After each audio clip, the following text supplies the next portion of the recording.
Alors donc, on a aujourd'hui la deuxième séance du séminaire du projet Richelieu version 2023-2024. Donc le sujet est modéliser et représenter un lieu dans les humanités numériques regard croisé. Donc on excuse Ange Agnesa qui a eu un souci de santé et ne peut pas se joindre à nous pour la présentation, mais on a donc Paul Kervégan qui est le développeur du projet Richelieu Histoire du quartier, mon collègue. Colin Prudhomme qui a réalisé un travail de modélisation et de géoréférencement de la place de la Bourse aussi dans le cadre du projet Richelieu et qui est aussi évidemment étudiant à l'École nationale des chartes et à Centrale Lille, qui va nous présenter sa réflexion sur la question du lieu. Et on accueille aussi Jean-Philippe Moreux de la Bibliothèque nationale de France, qui est responsable, je crois, de la coordination scientifique de Gallica, projet. Je sais plus. Mais Paul va, je pense, vous représenter mieux que moi. Voilà, donc Alors, merci beaucoup. Pardon. oui, du coup, Jean-Philippe Moreux, qui est chargé de expert scientifique Expert de scientifique. Gallica, voilà, qui auparavant était expert en ECR et au service de la numérisation de Gallica, donc tout ça à à la Bibliothèque nationale de France, et qui du coup travaille sur la computer vision et l'intelligence artificielle appliquée au corpus iconographique euh, et au patrimoine. Voilà. Merci. Et merci beaucoup, Jean-Philippe, de nous avoir rejoints. Et donc cette séance va se dérouler en plusieurs temps. On va d'abord réfléchir, il me semble, avec le travail de Colin, à la question du lieu dans le quartier, mais pas que. Aussi présenter ton travail de mémoire. Ensuite, c'est Paul qui prend la parole. Euh, oui, oui, Bon, oui, voilà, la séance a été montée par Paul, donc je te laisse reprendre la main pour présenter mieux que oui. moi cette séance. Alors, on peut faire un test, hein, si vous voulez. C'est bon. Alors, on va pouvoir commencer. Merci à tous et toutes pour votre patience face à ces petits bugs techniques. Donc, aujourd'hui, on est très heureux du coup d'accueillir Colin Prudhomme et Jean-Philippe Moreux pour parler de deux questions un peu différentes, en fait de trois questions, parce que je vais présenter aussi, un peu différentes, autour de la question de deux questions, en fait, du traitement des données spatiales sur le territoire urbain et à très petite échelle, c'est-à-dire à l'échelle de la rue. Aussi, à l'échelle de la rue, oui. Et ensuite, on va pouvoir ouvrir cette présentation-là qui est orientée autour de la modélisation et du coup de l'analyse de la donnée spatiale et de la spatialité en histoire de l'art à une deuxième problématique qui est la question de l'application de la computer vision, donc de la vision par ordinateur, et donc de l'analyse de corpus iconographique à l'aide de méthodes d'intelligence artificielle, ce dont on entend beaucoup parler en ce moment, du coup appliqué entre autres au corpus patrimoniaux en général et au corpus du projet Richelieu en particulier. Et d'où c'est quelque chose, et c'est pour ça qu'on est très content aujourd'hui d'accueillir Jean-Philippe qui a déjà commencé à travailler il y a à peu près un an, qui en fait a développé un test d'un outil de moteur de recherche en plein texte sur le corpus d'images de Richelieu, ce qui veut dire qu'en fait on entre un prompt, un texte qui correspond à l'image qu'on voudrait retrouver en anglais, et ça nous récupère toutes les images qui sont associées à ça, et on peut par exemple récupérer toutes les images de euh, femmes habillées en robe bleue par exemple, ce qui du coup nous donnerait accès au corpus lié à la mode dans le projet Richelieu. Donc voilà, on est très content de pouvoir avoir un peu une conclusion temporaire au moins sur cette question-là aujourd'hui. Voilà. Pour l'ordre de parole, c'est d'abord Colin qui va nous parler de son travail autour de la spécialisation des données autant dans la rue Galande sur laquelle il a travaillé dans le cadre de son master que pour le projet Richelieu et du coup pour la place de la Bourse. Ensuite, moi, je vais vous parler de la question de la modélisation de données pour l'ensemble du quartier Richelieu, en fait, de quelles techniques, nous, de spécialisation est-ce qu'on a implémenté. Et pour finir, ce sera à Jean-Philippe de prendre la parole sur la question de la computer vision. Voilà, donc je passe la parole à Colin.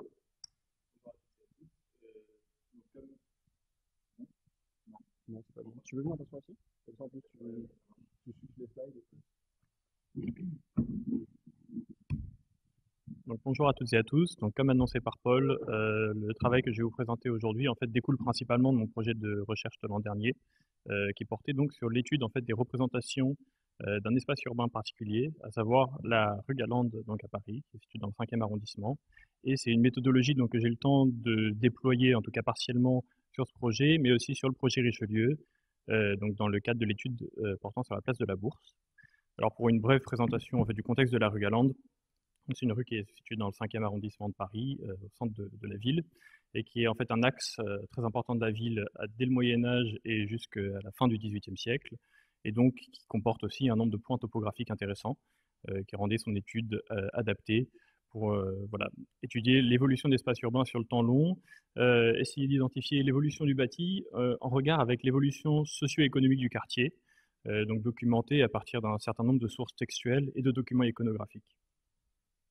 Alors pour commencer, j'ai des sources cartographiques disponibles qui vont constituer en fait la base de cette étude sur la rue Galande.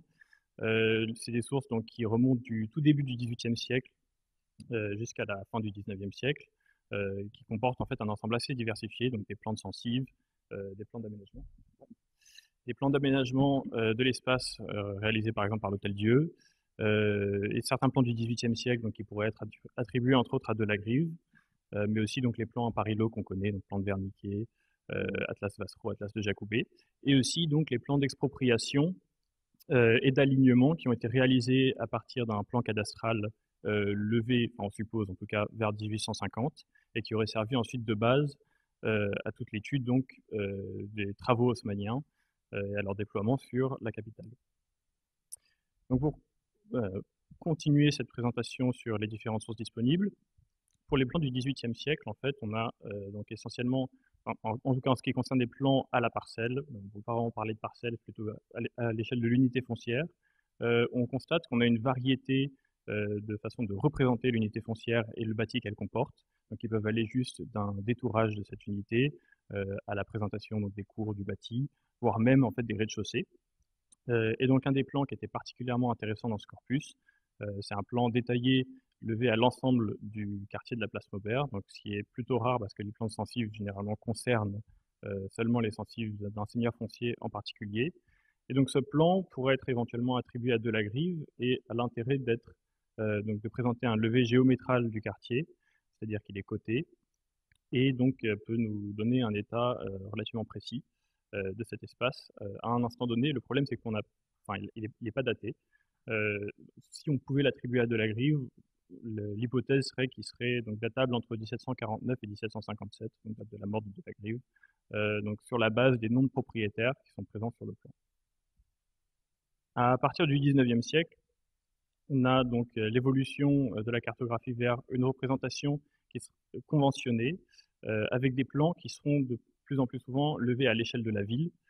Donc on a la réalisation des premiers atlas, donc celui de Wernicke, mais donc aussi et surtout de l'atlas Vassereau, donc qui sera réalisé sous l'Empire, dans le cadre de la constitution du cadastre à l'échelle de la ville. Et donc ces premières réalisations de plans levés à l'échelle de la ville, donc au cours de la première moitié du 19e siècle, sont à la fois très intéressantes mais aussi difficiles d'utilisation, puisque les différentes feuilles qui composent ces plans ne sont pas nécessairement synchrones entre elles. Donc comme on peut voir sur la gauche de cette diapositive, qui présente en fait les dates du lever du plan de Jacoubet, on a une variété de périodes qui sont représentées, ce qui va créer par exemple des incohérences entre différentes planches. Donc à partir de la seconde moitié du 19e siècle, comme j'avais dit, on a la constitution d'un cadastre à l'échelle de la ville vers 1850, qui lui sera relativement précis et présentera l'intérêt d'être conventionné. Et donc ces plans-là vont être calqués, reproduits dans le cadre des diverses expropriations et transformations de l'espace urbain sous Haussmann, et donc vont présenter un corpus très intéressant pour la compréhension de la ville ancienne, donc à partir de 1850, bien qu'on n'ait plus le plan d'origine, jusqu'à nos jours en fait, puisque c'est aujourd'hui le plan qui est encore utilisé par des institutions telles que la PUR. Alors, à partir de ces sources cartographiques, on va déjà essayer donc de passer à de la donnée interrogeable au moyen d'un système d'information géographique qu'on va constituer d'abord par une opération qui s'appelle le géoréférencement.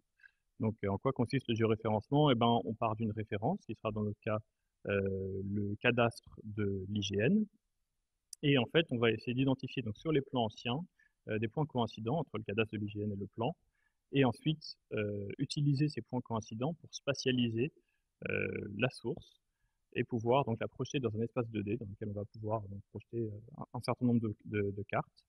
Et donc l'originalité de la méthode qui est présentée ici, ça va être d'utiliser un géoréférencement régressif, c'est-à-dire qu'on va partir donc des sources les plus récentes et on l'espère les plus précises, pour ensuite remonter dans le temps afin d'avoir le maximum de points coïncidents possibles entre un plan ancien et les plans référencés précédemment. Ce qui va pouvoir être fait donc au travers de deux méthodes de géoréférencement différentes. Donc une qui va tendre à déformer le plan au cours de sa spatialisation, et une qui va en fait seulement se contenter d'une transformation rigide, c'est-à-dire mise à l'échelle, homothétie. Donc l'emploi de ces deux méthodes différentes vont permettre deux choses en fait. Un, d'évaluer les déformations du plan au moment de son, donc une fois qu'on l'a géoréférencé, c'est d'identifier les écarts entre le parcellaire donc de l'IGN et la source telle qu'elle. Et ensuite, la méthode par déformation va permettre, elle, d'identifier des disparités au niveau local, donc par exemple des réalignements de façade, etc., qui ne seront pas nécessairement évidents à visualiser, surtout si le plan d'origine est très déformé. Donc on constate par exemple en haut à gauche, c'est les deux géoréférencements différents du plan de Wernicke. Donc le premier, avec des formations, ne s'aligne pas sur le parcellaire de l'IGN, alors que le deuxième, avec des formations, le fait. Voilà. Alors, donc les résultats du géoréférencement donnent des résultats assez différents selon les différentes sources considérées. Par exemple, on remarquera sur l'Atlas Fasro qu'on a des grands écarts entre le linéaire des façades et le plan, tandis que, par exemple, pour les plans d'expropriation, on va avoir des écarts qui sont très faibles. Tout ceci peut être donc regroupé dans une table indiquant donc les différentes données sur le géoréférencement. Ce qui est particulièrement intéressant, c'est la première colonne à droite, donc MSE, qui est en fait l'écart quadratique moyen au moment du géoréférencement, qui distingue l'écart entre le point théorique placé dans le SIG et le point placé sur la carte.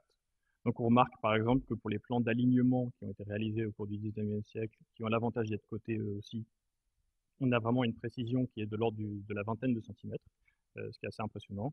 Alors que pour des plans, par exemple, tels que l'Atlas Vasro, donc qui est dans ce cas-là pour l'îlot 21 de l'Atlas Vasro, on a des écarts qui montent jusqu'à 3 mètres. Donc on constate voilà, qu'on a une diversité de sources assez importante, qui ne présentent pas le même rapport à l'espace, et qu'il va falloir ensuite, donc au moment de la transformation de la source projetée en données interrogeables, donc qu'on va appeler la vectorisation, qu'il va falloir interpréter, qu'il va falloir éventuellement, il va falloir aussi voilà, quantifier, qualifier la façon dont on va modéliser ces sources, qui encore une fois ne présentent pas le même rapport à l'espace. Donc l'étape de vectorisation permet, enfin c'est une étape qui est réalisée donc manuellement. Donc à partir des plans qui sont géoréférencés, on va dessiner en fait des formes primitives, donc des polygones, qui vont délimiter différentes sections. Donc une première des couches réalisées, c'est donc au niveau de la parcelle. On a aussi des couches réalisées donc pour le bâti, les cours, etc. Donc cette vectorisation-là, comme je l'ai dit, demande demande en fait d'interpréter la source tout en essayant de qualifier cette interprétation, dans le sens où donc pour un certain nombre de sources, on va avoir par exemple donc des décalages entre différentes parcelles, comme c'est le cas, comme on voit tout en haut. On a donc le bon nombre de parcelles sur une rue, mais par contre à l'intérieur de l'îlot, on n'a pas le bon alignement des parcelles, donc ça c'est quelque chose qu'il va falloir interpréter. Parfois, on a des parcelles qui sont tout simplement manquantes. Voilà, il y a toute une série d'écarts qu'on peut retrouver qui sont encore une fois très variables selon les plans.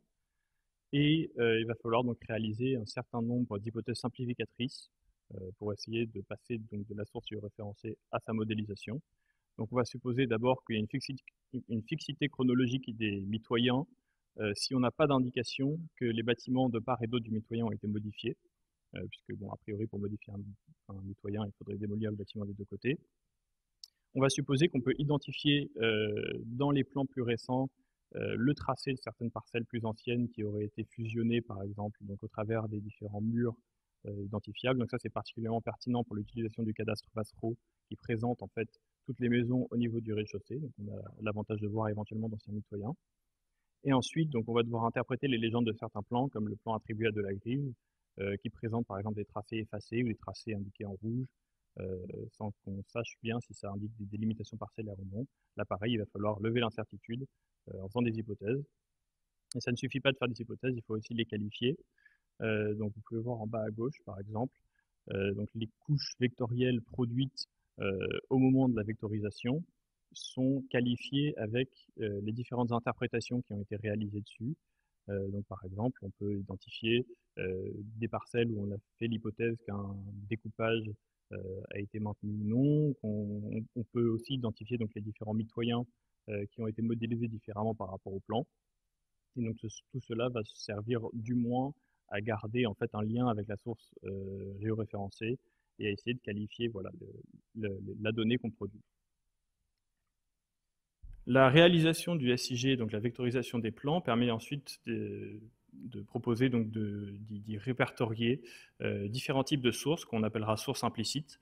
Donc les sources implicites, en fait, sont des sources qui se renvoient à l'espace sans le représenter directement. Et donc on peut particulièrement penser aux sources textuelles qui vont documenter les mutations de propriété, donc qui se réfèrent à un bâtiment sans pour autant le représenter. Donc on a plusieurs types de sources textuelles disponibles. Donc, pour l'ancien régime, on a toutes les sources qui sont associées à la gestion des censives. Et pour le 19e siècle, on a toutes les sources cadastrales, donc constituées à partir de, je crois que c'est 1809, il me semble 1807. Alors le problème, c'est que dans le cas de la rue Galande, elles étaient amiantées. Par contre, on a pu en consulter certaines dans le cas du projet Richelieu.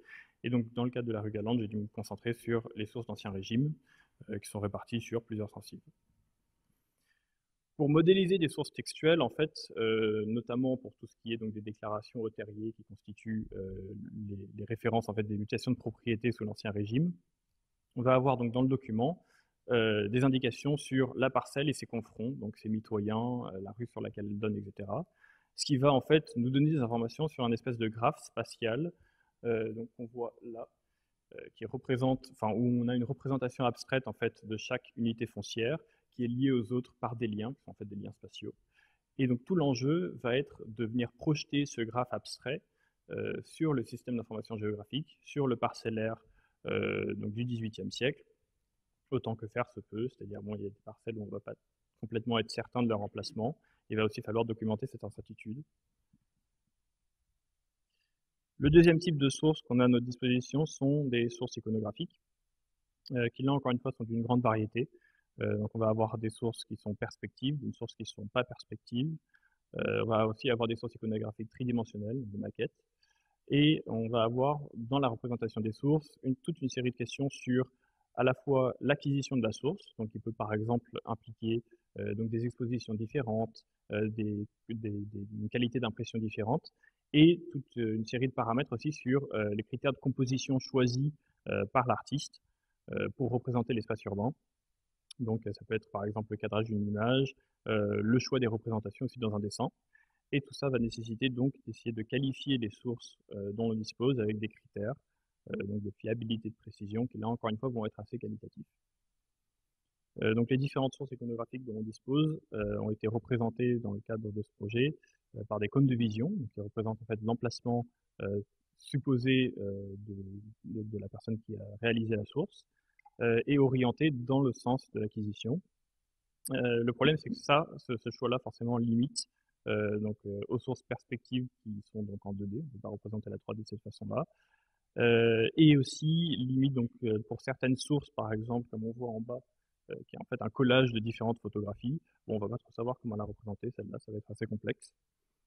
Et donc à cette représentation ponctuelle, sous forme de cône de vision des sources, vont être associés des critères pour essayer d'identifier la fiabilité et la lisibilité de la source, qui là encore une fois vont être qualitatifs, donc à prendre avec des pincettes. Donc ces différents éléments de modélisation permettent d'envisager un certain nombre d'analyses, bien que cette modélisation ne soit pas encore complète. Donc les premières analyses qui ont été réalisées dans le cadre de ce projet sont des analyses morphologiques, donc au niveau de la parcelle, c'est-à-dire à partir de parcelles vectorisées. Ces analyses sont intéressantes parce qu'elles peuvent renseigner sur un certain nombre d'éléments tels que la pression foncière, la distance à certains emplacements particuliers de l'espace, par exemple la place Paubert où était installé un marché jusqu'à la fin du XVIIIe siècle, et donc essayer de qualifier l'espace de cette façon. Donc on a plusieurs différentes caractéristiques qui ont été identifiées, donc par exemple la régularité de la parcelle, sa profondeur dans l'îlot, mais aussi donc le rapport de la parcelle à la rue, donc est-ce que les parcelles sont plutôt parallèles ou orthogonales à la rue, ça va donner des bons indicateurs sur la pression foncière, et aussi donc la densité du bâti sur la parcelle, qui va être un élément intéressant lorsque mis en regard avec des sources textuelles. Par exemple, on va pouvoir essayer d'identifier les parcelles les plus intéressantes dans lesquelles les propriétaires vont choisir d'habiter et les parcelles dans lesquelles les propriétaires vont plutôt choisir de louer. Une deuxième application, donc ces analyses parcellaires donc, se font en fait par strates chronologiques. Maintenant, pour essayer d'avoir comment dire, une profondeur chronologique, on va pouvoir s'intéresser aux graphes géohistoriques. Donc les graphes géohistoriques sont des graphes qui ont été développés dans la bibliographie à partir de 2010, il me semble.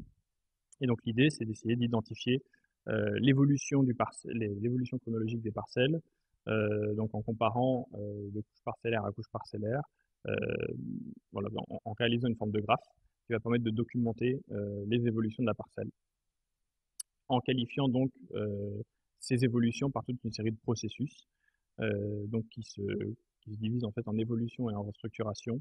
Donc la restructuration, voilà, ça va être des transformations des mitoyens, tandis que les évolutions, ça va concerner une parcelle seule. Pour réaliser ces graphes géohistoriques, la méthodologie consiste en fait à calculer l'union, enfin calculer numériquement, tout seul, l'union de deux couches parcellaires successives et d'essayer d'identifier donc leur recouvrement, ce qui va permettre d'extraire donc un certain nombre d'informations sur le lien existant entre une parcelle à un instant t et une parcelle à un instant t plus 1, et ensuite de venir qualifier l'évolution de t à t plus 1 avec donc toute une série de critères. Donc on voit ici regroupé encore une fois en évolution et en structuration. Donc par exemple, la création d'une parcelle, c'est lorsque d'une rue, on arrive à donc un nœud, c'est-à-dire à une unité foncière. Là, on peut dire qu'on va avoir créé une parcelle, par exemple. Un exemple assez simple. Et donc les traitements des graphes vont permettre d'identifier donc tout un ensemble de mutations qui vont avoir eu lieu entre plusieurs couches. Donc on voit par exemple regroupé ici dans le cadre d'un ensemble de parcelles qu'on note être assez complexe. On a toute une série d'échanges entre eux, donc une couche qui date de 1853 à une de 1897, et on peut identifier ça par exemple à une transformation, donc à un percement de bois. Donc ces données-là vont permettre de réaliser donc des statistiques sur l'évolution parcellaire dans le temps et permettre d'identifier donc des phases de stabilité du parcellaire, des phases de fusion aussi, mais aussi donc les phases de restructuration, et essayer de distinguer ces phases de restructuration donc entre des restructurations qui auront plutôt lieu sous l'Ancien Régime, où là on va modifier les mitoyens entre plusieurs parcelles dans un îlot, et les restructurations donc au XIXe siècle, où là on va avoir beaucoup plus tendance à percer des grands axes, à transformer en profondeur le parcellaire. Donc ensuite, les sources iconographiques spatialisées vont permettre de réfléchir en fait à la restituabilité, si on peut parler ainsi, de l'espace qu'on essaye de documenter, enfin que ces sources-là documentent. Donc ce qui est intéressant avec la spatialisation du corpus iconographique, ça va être d'abord d'identifier un certain nombre de tendances dans le corpus. Donc par exemple là ici on voit Place de la Bourse, que sans surprise la Place de la Bourse est un élément extrêmement important de l'iconographie, beaucoup plus que certains axes, mais on va avoir par exemple pour le théâtre du Vaudeville, qui a été détruit au cours du XIXe siècle, une représentation assez riche à une période donnée, et donc ça peut être intéressant aussi de voir la répartition chronologique de ces sources à ce moment-là. La spatialisation de ces sources permet ensuite de réfléchir à la modélisation, donc à partir des sources historiques qu'on a projetées dans l'espace, de l'espace urbain ancien. Donc ça peut se réaliser de plusieurs façons différentes. Là encore une fois, ça va supposer un certain nombre d'hypothèses. Donc dans la bibliographie, on note par exemple des modèles procéduraux, qui sont des modèles très génériques réalisés par exemple à partir de plans en perspective cavalière, qui ne sont pas nécessairement très précis.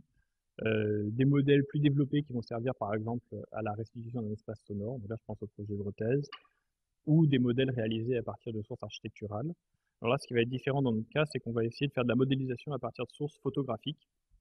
Donc en fait, l'idée, ça va être d'utiliser les appareils photo comme dispositifs optiques, donc qui disposent donc d'une relation géométrique entre l'acquisition et l'espace 3D qu'elle représente, et d'essayer d'utiliser cette relation donc, entre l'appareil et l'espace pour pouvoir éventuellement réfléchir à une restitution de cet espace urbain, donc à partir du corpus qu'on a spatialisé.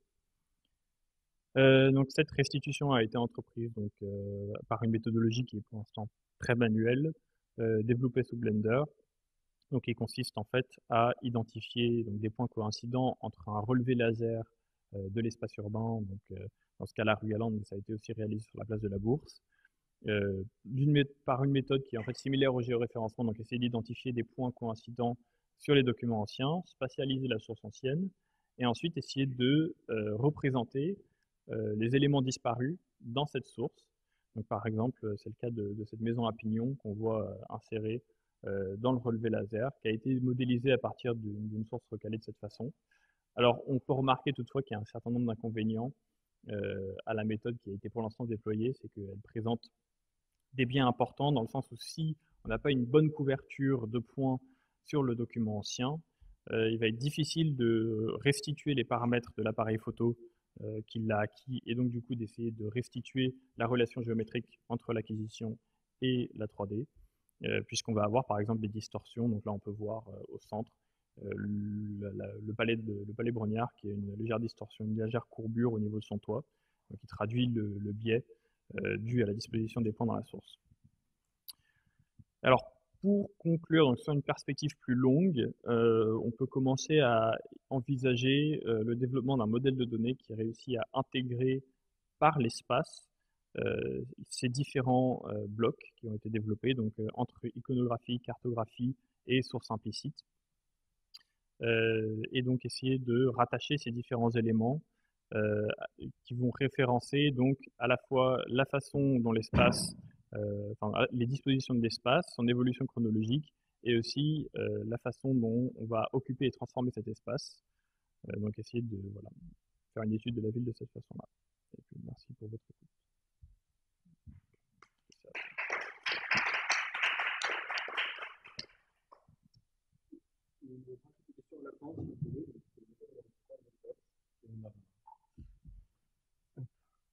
Donc, merci beaucoup à Colin pour cette présentation très enrichissante, et je le dis et je le pense. Moi, je vais vous présenter aussi une autre forme de modélisation, mais une forme de modélisation peut-être un peu différente de celle que Colin a faite, puisque Colin, au final, l'objectif de base, au moins quand il est arrivé sur le projet Richelieu dans son stage, c'était de produire un modèle 3D. Donc quelque chose qui soit visible à partir de différents corpus iconographiques, produire un modèle visible, vraiment un objet en 3D. Moi, c'est différent, c'est une modélisation de la donnée. Ça veut dire qu'en fait, à la fin, en tant que telle, la modélisation que je fais donnera rien de visible. Il faudra ensuite rajouter une surcouche qui va être, dans notre cas, une plateforme web pour donner accès aux données via un moteur de recherche, etc. Là, en tant que tel, du coup, ce que je vais vous présenter, c'est vraiment une structure de données. Donc, le projet Richelieu, qu'est-ce que c'est au niveau de la source? C'est beaucoup de choses, mais on peut diviser nos sources en 3 catégories différentes. La première, en haut à droite, c'est les sources iconographiques du projet. Sources iconographiques qui du coup viennent de différentes bibliothèques patrimoniales comme la BNF, l'INHA, mais aussi les bibliothèques historiques de la ville de Paris et d'autres. Et ça, c'est des ressources que nous on récupère, qu'on agrège pour créer du coup un premier corpus et qui sont accessibles via le protocole 3IF de partage des images, protocole qui est interopérable, donc super pratique quand on travaille avec des images, mais ce ne sera pas le point central de la présentation. Le deuxième corpus que l'on a, ce sont des sources cartographiques. Sources cartographiques dont Colin a déjà parlé et qui ont fait l'objet de pas mal de travail en fait au sein du projet Richelieu, puisque on a pour toute la rue Vivienne géoréférencé des plans à la parcelle qui datent d'à peu près la moitié du 19e siècle. Ce qui veut dire qu'en fait on prend des scans de plans, on les positionne en fonction du tracé parcellaire actuel, et du coup ça permet de voir quelles évolutions est-ce qu'il y a pu avoir dans le parcellaire, etc. Donc c'est des sources qui sont à la fois de l'image, mais aussi de l'image sur laquelle on a une grosse surcouche de données, et qui vont du coup aussi devoir être intégrées. Et le troisième objet qu'on a, c'est les bottins et annuaires du commerce. Bottins et annuaires qui ont été ossérisés par le projet Richelieu. Ossérisés, ça veut dire qu'en fait, on a pris des scans qui sont disponibles sur Gallica et qu'on en a extrait une surcouche de texte qui a ensuite été traitée avec des méthodes data mining, j'ai envie de dire, pour pouvoir en extraire des données. Donc en fait une sorte de très très grosse base de données des activités des professionnels du quartier. Donc ça, on en a pour tout le 19e siècle. C'est quelque chose qui a été étudié par pas mal de projets. Donc il y a le projet Richelieu, donc nous, mais aussi d'autres comme par exemple le projet Soduco, qui est une ANR, qui a aussi travaillé beaucoup sur ces données-là. Et au final, ces trois objets-là, ils ont un lien. En plus du logo que j'ai au milieu, c'est la réalité bâtie. Donc on a en bas à droite. Et en fait, c'est un peu ce vers quoi on doit juger tout notre travail que nous on fait. C'est-à-dire comment est-ce que nous, notre structuration des données, notre manière de les mettre en accès, donne à voir et produit une lecture sur la réalité bâtie contemporaine, mais aussi sur la réalité bâtie historique. Donc au final, on a trois corpus et un objet de comparaison. Et la question, c'est comment est-ce qu'on va pouvoir croiser tous ces corpus-là pour créer des liens entre eux. Parce qu'en fait, c'est trois corpus qui n'existent pas du tout en isolation. C'est-à-dire que dans les cas des annuaires du commerce, par exemple, la présence de chapeliers dans le quartier, ça va influencer le fait que des chapeliers soient représentés dans le quartier. C'est très logique. Et ensuite, il y a une autre question, un autre lien, et c'est sur ce lien-là en fait que va porter ma présentation. C'est comment est-ce qu'on connecte ces trois corpus-là autour de la cartographie et autour de la spatialité. Pourquoi? Parce qu'on travaille dans un quartier. Un quartier, c'est pas juste un objet dans l'abstrait, c'est quelque chose qui existe dans l'espace, quelque chose qui est vivant, qui évolue, où il y a des effets de proximité et d'influence qui sont très très liés à l'espace. Et donc, en fait, on va utiliser pour créer des liens entre ces trois corpus des questions spatiales. Et donc, c'est de cette modélisation-là et de la question de l'espace dans cette modélisation que moi je vais parler. Peut-être d'abord pour ma présentation, moi je ne vais pas tellement m'attarder sur des détails techniques. En fait, là, c'est plutôt une présentation de la réflexion autour de notre modélisation de ce qu'on va appeler un lieu, qui est en fait une sorte de mise en mots compréhensibles de plus de 6000 lignes de code. Du coup, c'est le processus de transformation. Donc c'est un processus long et douloureux, dont je vais vous épargner les détails. Voilà.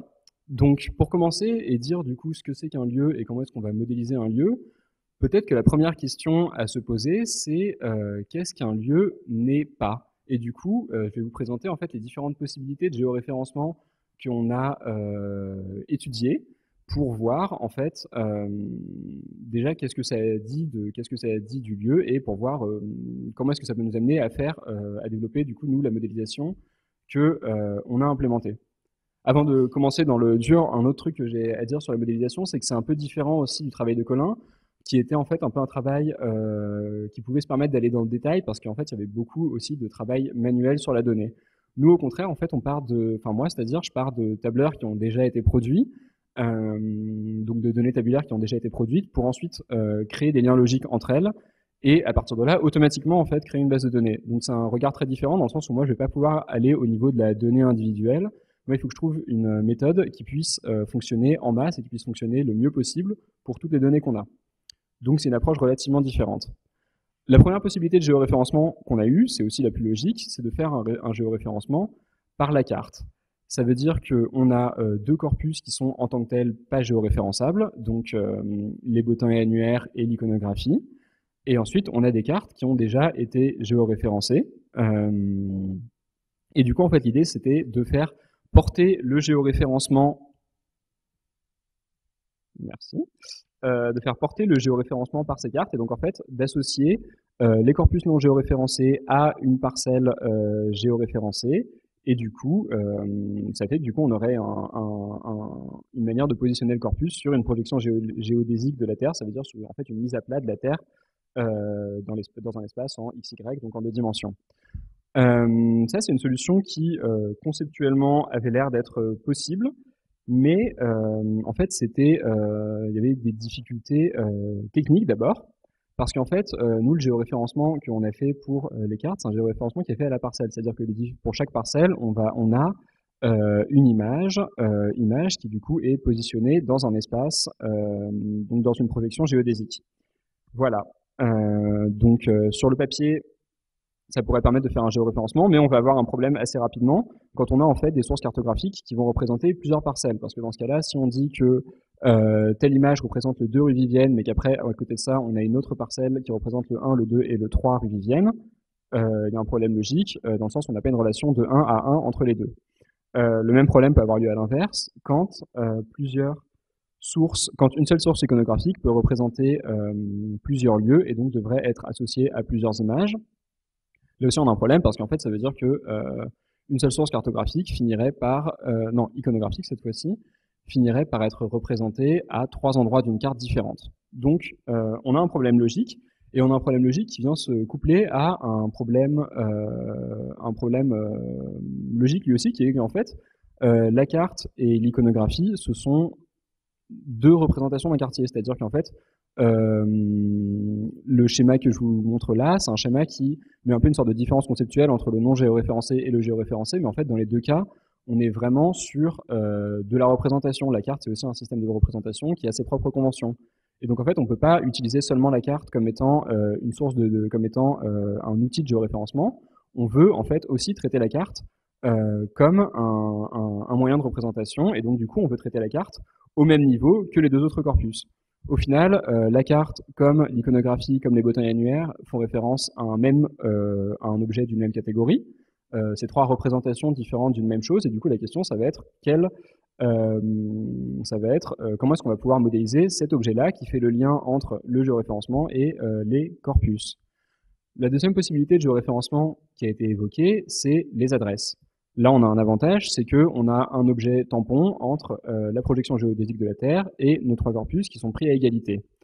Par exemple, on pourrait dire que telle parcelle représente telle parcelle géoréférencée, donc tel fond de carte représente le 2 rue Vivienne, telle image représente le 2 rue Vivienne, donc pouf, il y a un lien entre les deux, on associe le 2 rue Vivienne à une zone dans l'espace, et voilà, problème réglé. Dans l'absolu, pourquoi pas? Le seul problème, en fait, c'est que c'est pas du tout adapté aux évolutions du tissu urbain. Pourquoi? Parce qu'en fait, l'adresse, c'est quelque chose qui vit sa petite vie aussi. Donc en fait, une adresse peut elle-même évoluer différemment de la parcelle qu'elle cherche à représenter. On peut avoir des changements d'adresse sans changement de parcelle, on peut avoir des changements de nom de rue, etc. Et donc en fait, l'adresse, c'est elle aussi un objet d'étude et pas un objet de géoréférencement. Donc là encore, il y a une complexification et il s'avère que cette méthodologie-là était pas possible. Donc la troisième possibilité qui a été évoquée, là on arrive à quelque chose qui est un peu plus concrètement implémentable, c'est de faire un géoréférencement au point dans l'espace. Ça veut dire qu'on va dire que telle image, en fait, un point dans l'espace, c'est du coup, vu qu'une projection géodésique de la Terre, c'est une représentation en X et en Y, on va dire que tel lieu est représenté par une coordonnée XY, du coup dans cet espace-là, et du coup on dit que on associe l'annuaire, l'iconographie et la carte à ce point dans l'espace, ce qui fait que du coup là on a un point commun et un lien. C'est une méthodologie qui a plusieurs avantages. Déjà, techniquement parlant, elle est réellement implémentable, et en fait c'est quelque chose qui est fait dans la plupart des projets en humanité numérique. Et du coup, c'est quelque chose qui permet de lier les trois corpus directement à un point dans l'espace réutilisable, j'ai envie de dire. Ça veut dire qu'en fait, concrètement, contrairement à l'adresse qui est en fait un objet assez compliqué puisque chaque pays a une notation d'adresse différente, par exemple, un point dans l'espace, c'est toujours le même, c'est normé et c'est normé avec beaucoup d'attention, avec des comités qui gèrent la manière dont les projections géodésiques de la Terre sont faites.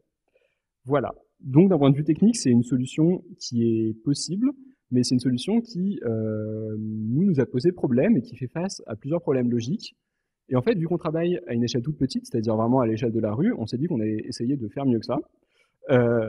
Pourquoi est-ce qu'on a un problème logique?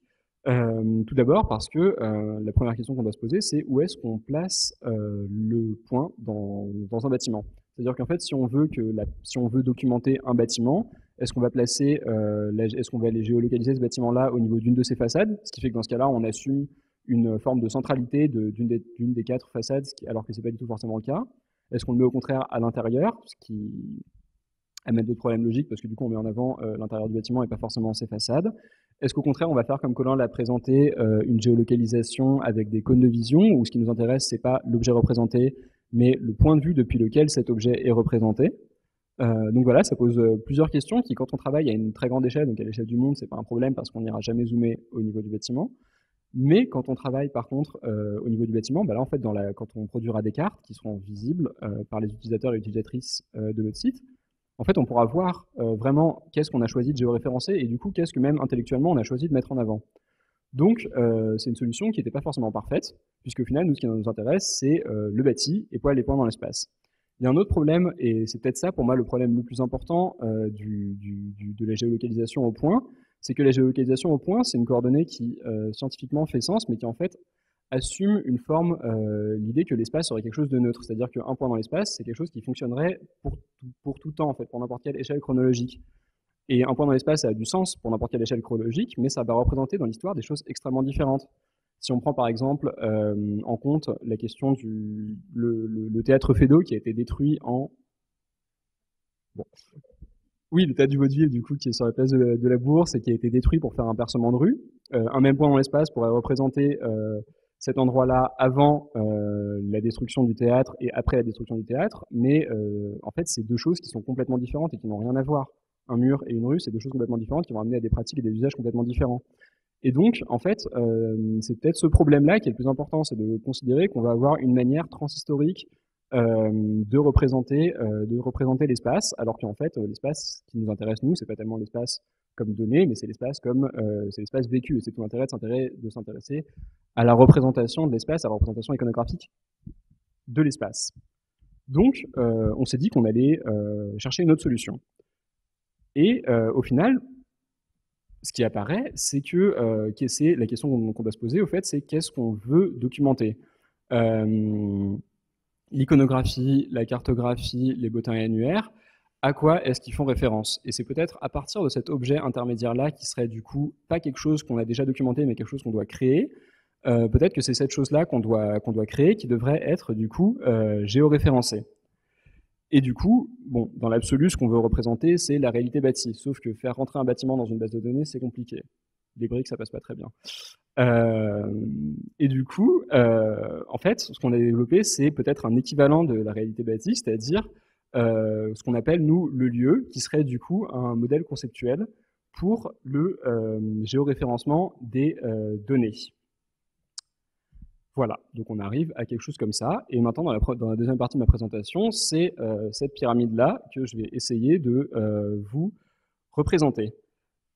Donc le lieu, ce que moi j'appelle le lieu, ici ce que je vais vous présenter, c'est un modèle conceptuel. Un modèle conceptuel, ça veut dire qu'on a affaire à une représentation du réel, et donc pas à un objet du réel, mais vraiment à, disons, sa simplification pour que d'un point de vue technique, avec les données qu'on a et les technologies qu'on a, on puisse en faire quelque chose. On a eu quelques principes de design, j'ai envie de dire, pour la modélisation de ce lieu. Le premier principe, c'est que ça devait être quelque chose qui était techniquement possible, ce qui fait qu'on a dû adopter une solution de modélisation de l'espace qui est peut-être plus simple que celle que Colin a pu présenter, parce que, comme je l'ai dit en début de présentation, on travaille avec des méthodes qui sont complètement automatiques, ou idéalement complètement automatiques, et que du coup, on ne peut pas avoir un regard autant dans le détail que ce que Colin a pu présenter.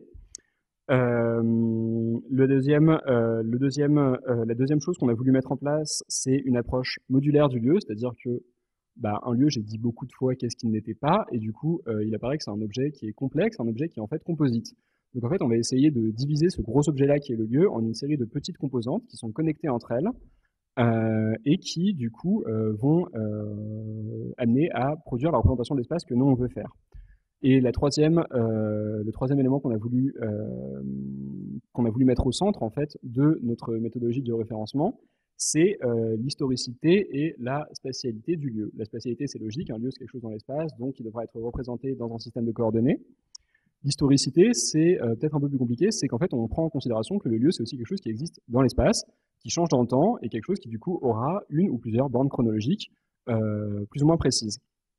Et donc, c'est autour de ces problématiques-là, d'espace et de temps, qu'on a cherché à modéliser le lieu. Je vais vous faire peut-être un aparté. La seule partie un peu technique, c'est que le modèle de données qu'on a développé, c'est un modèle qui est fait dans une base de données dite relationnelle. Une base de données relationnelle, pour faire très simple, c'est en fait plein de petits tableurs.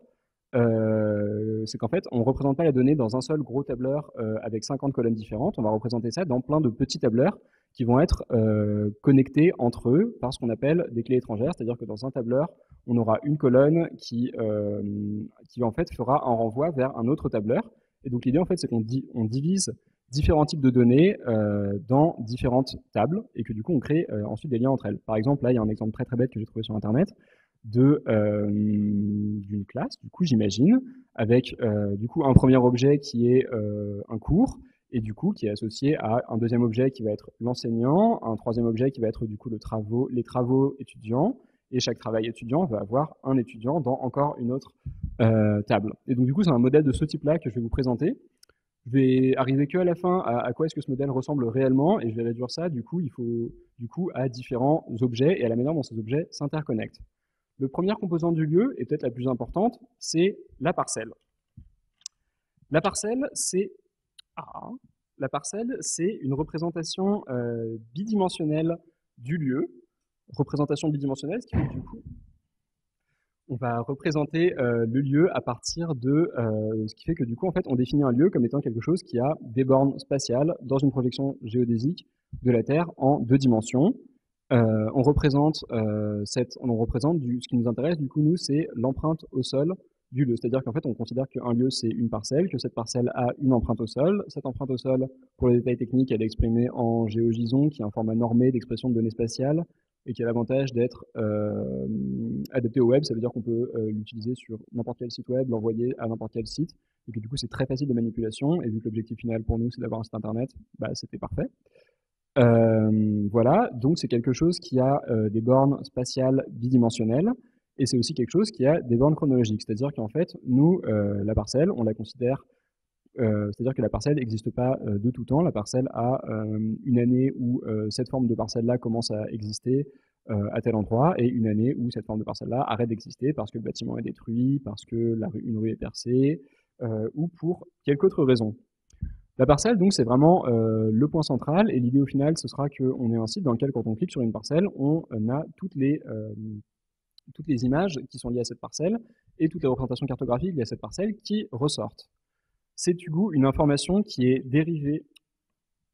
C'est du coup une information qui est dérivée de la cartographie, des données cartographiques, et donc du géoréférencement qui a été fait préalablement. C'est-à-dire qu'en fait, on sépare, dans une image géoréférencée, on a quelque chose comme 2 couches qui sont superposées. En fait, on en a beaucoup plus, mais on a une couche image avec du coup des pixels qui forment une image visible à l'œil nu, et une couche géoréférencement avec du coup en fait une forme qui contient l'image. Et du coup, en fait, on sépare la couche géoréférencement de la couche image. Et donc là, ce que je vous présente, c'est la couche géoréférencement. Les avantages de ce système-là, ben, j'ai envie de dire que le premier avantage, c'est que ici, on ne considère pas que ce que je disais tout à l'heure, que l'espace est quelque chose de neutre et de transhistorique. On considère que c'est quelque chose qui est défini par des conditions matérielles spécifiques, et que du coup, les conditions matérielles qui produisent l'espace méritent elles aussi d'être étudiées. Le deuxième avantage, c'est que, en fait, avec ce système-là, on a une définition modulaire de l'espace et du parcellaire. C'est-à-dire qu'en fait, on peut traiter chaque parcelle indépendamment, ce qui fait que du coup, une parcelle peut exister d'une année X à Y, tandis qu'une autre parcelle qui est juste à côté peut exister d'une année A à B, sans que les deux soient, sans que la création et la destruction de l'une ou la modification de l'une impacte l'autre parcelle. Et du coup, on peut vraiment jouer sur un jeu autour des différentes échelles historiques, et avoir plusieurs échelles historiques qui viennent se croiser en même temps dans notre représentation de l'espace. Et en plus de ça, les parcelles sont indépendantes de leur dénomination et donc de l'adresse. L'adresse, c'est un peu la deuxième composante du lieu. C'est, j'ai envie de dire, une dénomination administrative du lieu avec un numéro, un nom de rue, une ville, un pays. Là, on est parti sur un système qui est assez basique de modélisation de l'adresse, qui en fait correspond plus ou moins à ce que c'est une adresse postale en France ou tout du moins à Paris. Ce qui nous intéresse du coup, c'est l'historicité du lieu, et donc là encore, l'adresse a des bornes chronologiques, et en fait, nous, les adresses qu'on utilise sont des adresses qui sont dérivées directement de sources historiques, comme les formes de parcelles. C'est-à-dire qu'on on a 4 sources historiques différentes. La première, c'est l'Atlas Vassereau, que l'on considère, qui définit les adresses entre 1810 et 1836. Ensuite, on a d'autres systèmes d'adresses qui sont dérivés de parcelles à la feuille, qui ont été produits entre 1820 et 1850 à peu près. Enfin, on a l'Atlas de Paris de 1860, qui du coup, on considère qu'il définit les parcelles entre les années 1860 et 2000.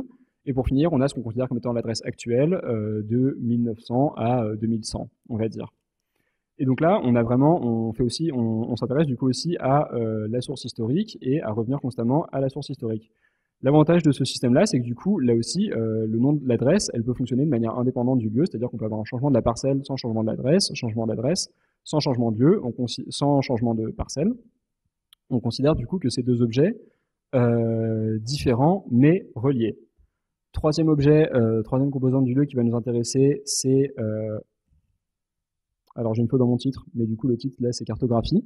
La cartographie, je vous disais tout à l'heure que dans notre traitement des sources cartographiques, on séparait la couche géoréférencement de la couche représentation cartographique. Et donc du coup, on connecte aussi chaque parcelle à la représentation cartographique qui en fait en est la source. Donc cette ressource cartographique, elle a des métadonnées assez basiques, c'est-à-dire le nom de l'éditeur de la carte, sa date, son nom et aussi un lien vers l'institution patrimoniale où on a récupéré la ressource, ce qui du coup nous permet un peu de faire de la traçabilité de la donnée, de savoir qu'est-ce qui vient de où. Et ensuite, on a un fichier image qui est stocké sur serveur et du coup, quand on clique sur une parcelle, on va venir appeler le fichier image, le coller au niveau de la parcelle et pouf, on a une carte qui est positionnée dans l'espace. Voilà. La troisième composante du lieu, ça va être l'iconographie. L'iconographie, bon, en fait, c'est un peu le même type d'objet, c'est-à-dire que c'est une image, donc c'est un peu le même type d'objet que la carte. On connecte, du coup, on dit que telle image est une représentation de une ou de plusieurs parcelles. Et du coup, quand on cliquera sur une parcelle, on arrivera à voir les images qui y sont associées et donc à voir les représentations du bâtiment ou de la rue ou voilà. Pour l'iconographie, on va utiliser le 3IF, qui est en fait une technologie qui permet de ne pas avoir à stocker nous-mêmes les images. En fait, ce sera directement les institutions, comme par exemple la BNF, qui conserve les images. On va venir directement récupérer nos images depuis cette institution-là, les redimensionner comme on en a besoin et les rendre accessibles, ce qui du coup permet, là pour le coup, une traçabilité complète de la donnée, puisque en fait il y aura toujours qu'une seule numérisation pour chaque image et on pourra toujours revenir vers l'institution qui a mis l'image à disposition. Donc à ce stade, on considère du coup qu'un lieu c'est une parcelle avec une adresse auxquelles sont associées des représentations cartographiques et des représentations iconographiques. Et tout ça, c'est défini dans un espace donné logiquement, mais aussi à un temps donné. Et donc dans ce cas-là, on arrive à la question de, en fait, on fait de l'histoire, et donc qu'est-ce qu'on fait pour dézoomer un petit peu, et pour changer d'échelle et regarder la chose sur une période chronologique plus large. Pour ça, on a développé un système qui est relativement analogue à ce que Colin a présenté avec son graphe géohistorique qui montre en fait la filiation entre des parcelles, mais qui est beaucoup plus simple parce qu'on ne pouvait pas faire un système de filiation aussi complexe. C'est un regroupement de lieux, c'est-à-dire qu'on peut avoir à un même endroit différentes itérations d'une même parcelle. On peut avoir un bâtiment qui est détruit, qui va être remplacé par un deuxième bâtiment au même endroit. Et donc dans ce cas-là, on veut créer un lien entre les deux. Mais la question de la caractérisation du lien logique entre les deux, c'est-à-dire est-ce que la nouvelle parcelle est une fusion avec une parcelle précédente ou quelque chose comme ça, c'est quelque chose qui, pour nous, à notre échelle et avec le volume de données qu'on traite, n'était pas faisable, en fait, cette caractérisation. Et donc, plus facilement, on a fait un groupement de lieux. Et l'idée du groupement de lieux, c'est en fait de créer une sorte de lien logique à une autre échelle. Et donc, par exemple, dans notre cas, de représenter 3 parcelles qui sont positionnées au même endroit, mais à une époque différente, ce qui du coup permet un peu d'avoir une vision transhistorique. Pour le groupement de lieux, on l'a fait très large et on a aussi considéré qu'en plus de permettre de mélanger les échelles temporelles, ça permettait de mélanger les échelles spatiales. Et du coup, par exemple, si on peut avoir, dans le cas du Palais Royal, par exemple, le cas du Palais Royal, c'est énormément de très petites parcelles, mais c'est aussi un gros bâtiment qui a une unité commune. Et du coup, là, en fait, ça permettra, ce système de groupement de lieux permet en fait de faire une connexion pour chaque parcelle, à la fois à la parcelle elle-même, mais aussi à l'ensemble du Palais Royal, et donc à créer des liens logiques dans l'espace, quand ça a du sens en fait d'avoir un lien logique entre plusieurs parcelles qui existent en un même temps. Voilà. Donc ça, c'est pour la partie très conceptuelle. Au final, ça donne ça, ce qui est relativement plus prise de tête. Hein, je vous fais ça, voilà. Chacun des petits rectangles colorés qu'on a, c'est une différente table dans notre modèle relationnel. Et toutes les tables qui sont encadrées d'un gros bandeau blanc, c'est en fait les tables que je vous ai présentées. Donc là, on a l'iconographie, c'est celle qui est un peu longue et violette. Ensuite, on va avoir la cartographie et à son côté l'adresse. Et tout en haut, la localisation et le groupement de localisation. Donc c'est un modèle qui est relativement plus complexe et qui est produit de manière plus ou moins automatique en fait en créant des liens entre 4 jeux de données qu'on a à la base. On va créer des liens entre eux à partir de systèmes de clés qui ont été prédéfinis et ensuite on va du coup éclater nos 4 gros tableurs en plein de petits tableurs, ce qui permet en fait de séparer les différents objets qui en fait auraient pas vraiment dû être ensemble. Par exemple, dans le cas d'une ressource iconographique, l'auteur ou l'autrice, c'est une information sur une image, mais l'auteur ou l'autrice, c'est aussi un objet d'étude à part. Et donc, du coup, on veut le séparer pour pouvoir traiter cet objet d'étude-là indépendamment du reste. Voilà, pour faire très bref. En conclusion, ce qui m'intéresse, ce sur quoi j'ai envie de revenir, c'est d'abord l'intérêt de cette approche modulaire du lieu, puisque en fait, on part d'un objet qui est super complexe, c'est-à-dire la réalité bâtie. Ensuite, on essaye de le simplifier à quelque chose d'autre, c'est-à-dire le lieu. Mais ce lieu-là, il est lui-même super complexe.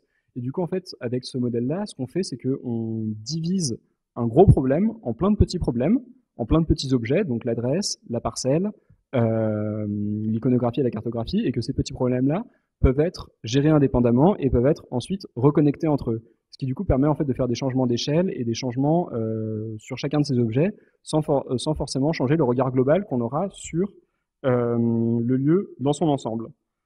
La deuxième le deuxième avantage que je dirais, qu'on voit nous dans ce modèle, c'est en fait la séparation entre ce que l'on considère comme étant le lieu, qui nous existe à un degré vraiment conceptuel, et à la fois la réalité bâtie et le corpus. C'est-à-dire qu'en fait, on distingue le lieu des représentations du lieu, et au final, nous, ce qui nous intéresse, c'est d'étudier ce qui est tout en bas, c'est-à-dire la réalité bâtie, mais par intermédiaire d'un objet conceptuel, c'est-à-dire le cube rouge qui représente le lieu, à l'aide de ces représentations qui sont la couche tout en haut. Donc vraiment, on arrive à avoir une sorte de système en millefeuille, et on cherche aussi à mettre en avant ce genre d'approche.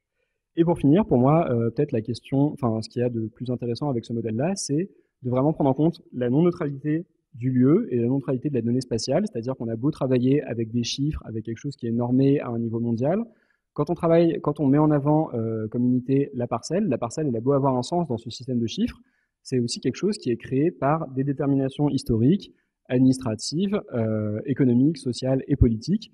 Et au final, en étudiant l'évolution parcellaire, c'est ces questions-là qu'on va pouvoir étudier.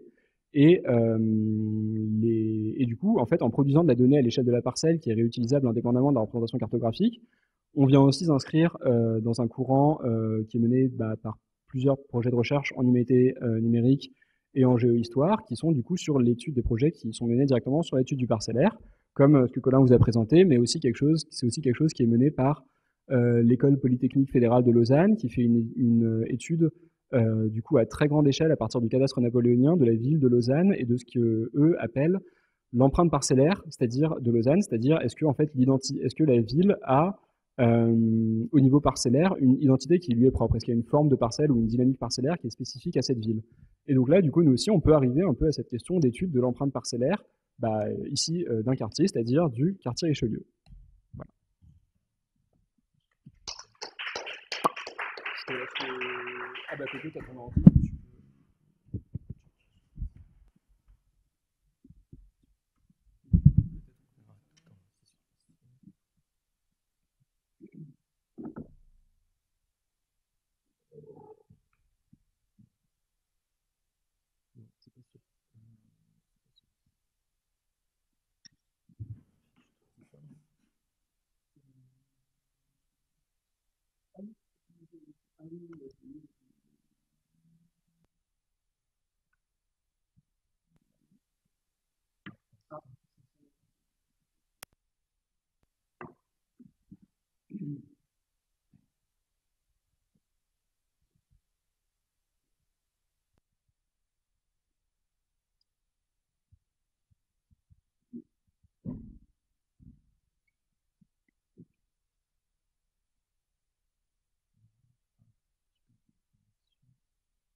Bonsoir à toutes et à tous. Encore merci pour l'invitation.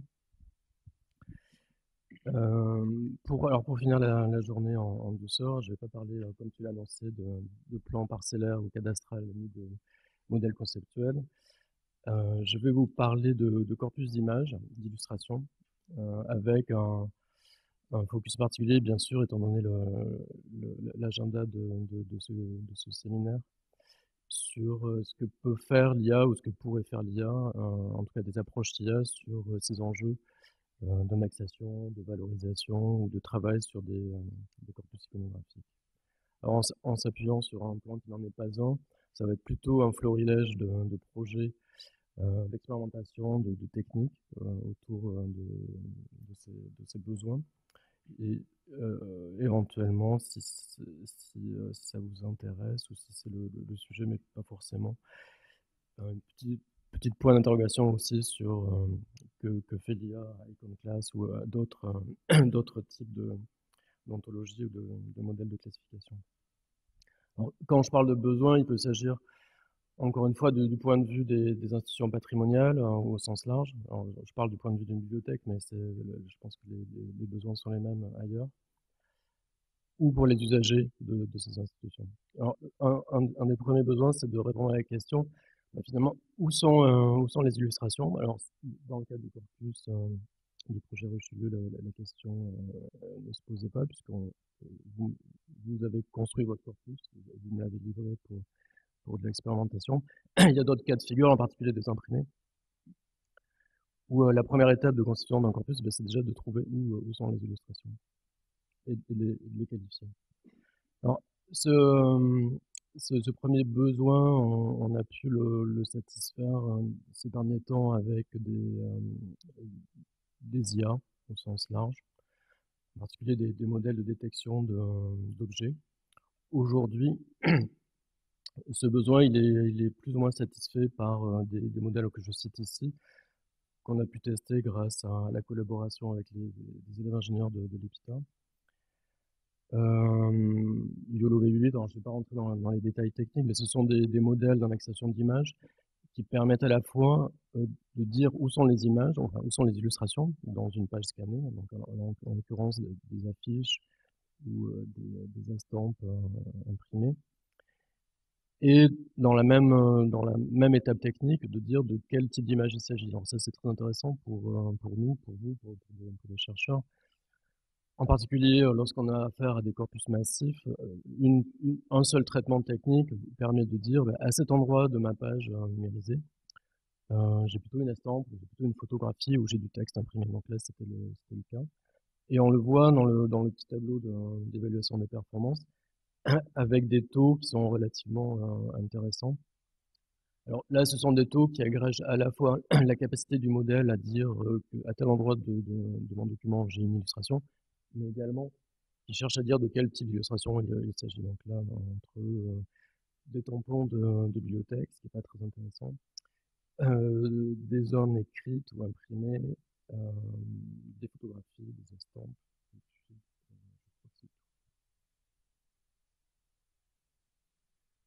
Alors, à titre d'exemple, quelques outils qui permettent de satisfaire cette première étape. La plupart sont sont en accès libre. Certains sont empaquetés dans des sites web, dans des services qui permettent de les tester depuis son navigateur. Là, l'exemple que j'ai cité, donc c'est un travail d'une équipe de 4-5 étudiants sur à peu près, ça doit représenter une semaine de travail pour prendre 3000 images, tester les différents modèles, calculer les taux de performance, entraîner ces modèles à partir d'un jeu d'exemples qui permet d'apprendre au modèle ce qu'on est en train de lui demander.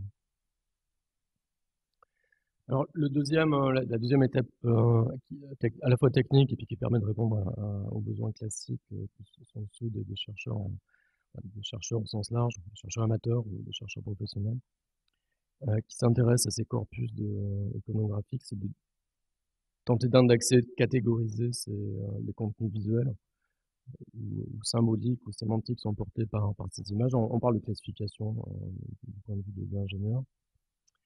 Et la grande nouveauté de ces dernières années, c'est l'apparition de ces modèles, en particulier, là, je vais faire un aparté en particulier sur le modèle CLIP, qui sont des modèles qu'on peut qualifier de multimodaux, modèles texte-image, modèles hybrides qui permettent d'agréger une connaissance à la fois visuelle, qui porte sur le contenu des images au sens euh, des formes qui sont présentes dans une image à travers un agrégat de pixels, et puis également de connaissances textuelles qui ont été extraites des légendes de ces illustrations, qui ont été, donc dans la plupart des cas, hein, extraites du web à grande échelle. Donc là, pour l'entraînement du modèle CLIP en question, il s'était agi pour OpenAI en 2021 d'indexer 400 millions d'images. Donc, tout type d'images, y compris bien sûr les images qui ont été mises en ligne par les grandes bibliothèques, les grands musées qui ont des portails de diffusion de leurs collections. Alors ça, c'est très intéressant parce que le point d'entrée de ce modèle peut être une requête exprimée en français, en anglais, en espagnol. Donc on va le voir dans une démonstration juste après. Et dans la mesure où ce modèle a agrégé des représentations symboliques, numériques, informatiques, à la fois de, de la composante textuelle d'une image à travers des légendes qui ont été extraites du web, et puis du contenu lui-même, de l'image, du contenu visuel, on peut interroger ces modèles avec du texte. Alors pour revenir à ma première, enfin le deuxième questionnement, est-ce qu'on peut utiliser ces modèles pour tenter de classer nos images? Oui, il suffit simplement de dire je m'intéresse, donc là je cherche par exemple des photographies de végétaux ou de légumes. Dans notre cas précis, et on va le voir à travers l'exemple issu du projet Richelieu ou des exemples que nous on a en interne, on a numérisé des centaines de milliers de pages d'une collection d'estampes japonaises. On n'a pas qualifié pour chaque recueil s'il s'agit d'une page de couverture ou d'une page de texte ou d'une page illustrée. Donc là, ce modèle en particulier vous permet de dire, à travers 4 classes qui ont été décrites par du texte en français ou en anglais, je cherche des estampes japonaises ou je cherche des pages avec des idéogrammes, donc du texte écrit en kanji ou dans tous les types d'écriture cursive ou pas, mais des idéogrammes japonais, des reliures ou des pages vides, des pages blanches. On peut catégoriser notre corpus ou notre collection d'estampes japonaises en 4 catégories et donc finalement proposer demain, j'espère, à nos utilisateurs d'accéder non pas à un recueil d'estampes japonaises, mais aux estampes en tant que telles. Donc ça, ça se fait très bien. Ça se fait en quelques secondes, puisqu'il n'y a pas de travail d'indexation, il n'y a pas d'utilisation de texte, de légende ou de métadonnées. C'est le modèle qui a agrégé cette connaissance de ce qu'est une estampe japonaise à travers un apprentissage qui a été fait sur 400 millions d'images web. Alors, si on rentre dans des besoins moins ciblant un peu moins nos utilisateurs, mais plus les métiers internes, les missions de nos collègues, par exemple, nous avons aujourd'hui 50 000, 100 000, on ne sait pas trop, photographies qui ont été prises dans des ateliers de restauration depuis 50 ans, peu ou prou. Ce sont des images qui sont sur des serveurs, on voit qu'il n'y a pas d'indexation, il n'y en aura jamais, étant donné les quantités. Ce modèle permet en quelques instants, donc on le verra aussi tout de suite à travers la démo, de classer en grandes catégories cette grande collection d'images, simplement en disant je cherche plutôt des photos de reliure ou je cherche plutôt des exemples de papier marbré, de papier décoré. Et le modèle, encore une fois, ces photographies de papier marbré, elles sont sur le web, elles sont aussi dans notre collection de photographies. Donc le modèle a cette connaissance et donc la capacité à discerner ce qui nous intéresse. Alors même chose pour là avec une expérimentation un petit peu plus formelle avec des résultats chiffrés, alors qui valent ce qu'ils valent, hein, puisqu'il s'agit là d'à peu près 1000 images qui ont été que j'ai testées sur un scénario à 3 classes. Alors on cherche simplement à discerner s'il s'agit de photographies de boîtes de conservation, d'un ouvrage ouvert ou d'un ouvrage, enfin des composants d'une reliure d'ouvrage.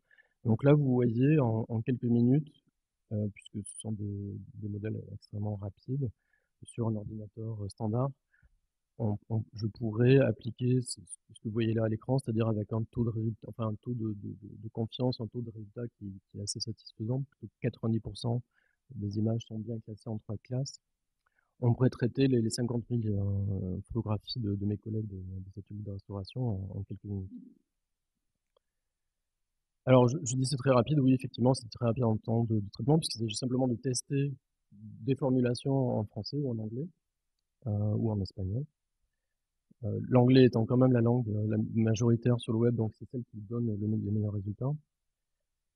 Ce sont des modèles qui sont très sensibles à la formulation. Donc là, pour arriver à ce taux, pour un scénario à 3 classes, il s'agit de 10 minutes, 15 minutes d'essai et d'erreur. Pour des scénarios plus compliqués, en particulier celui que je vais vous montrer en démo juste après, donc en particulier ce corpus iconographique du projet Richelieu, enfin un extrait, parce que là, sur l'ordinateur, j'ai à peu près 1000 images. Pour arriver à un taux, donc c'est de performance un petit peu moindre, hein, puisque le scénario est plus compliqué. Donc là, il y a on en cherche à discerner 8 grandes catégories d'illustrations. J'ai bien passé 3/4 d'heure, 1 heure à faire différentes tentatives de formulation, non pas en français, mais en anglais, pour arriver à ce que vous voyez là. Alors, bon, en moyenne, c'est 80%. On voit aussi, alors, je ne sais pas si vous voyez, mais la matrice tout en bas, là, vous donne les taux de succès ou les taux d'échec par classe, par grande catégorie. Alors, on voit par exemple que les partitions musicales se distinguent très bien.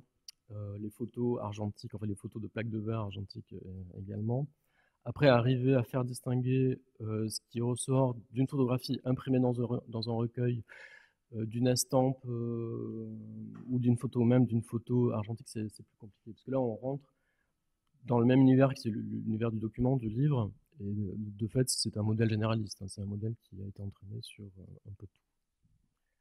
Alors, au bémol près de ces enjeux d'essais, d'erreurs, de travail un petit peu laborieux sur la formulation,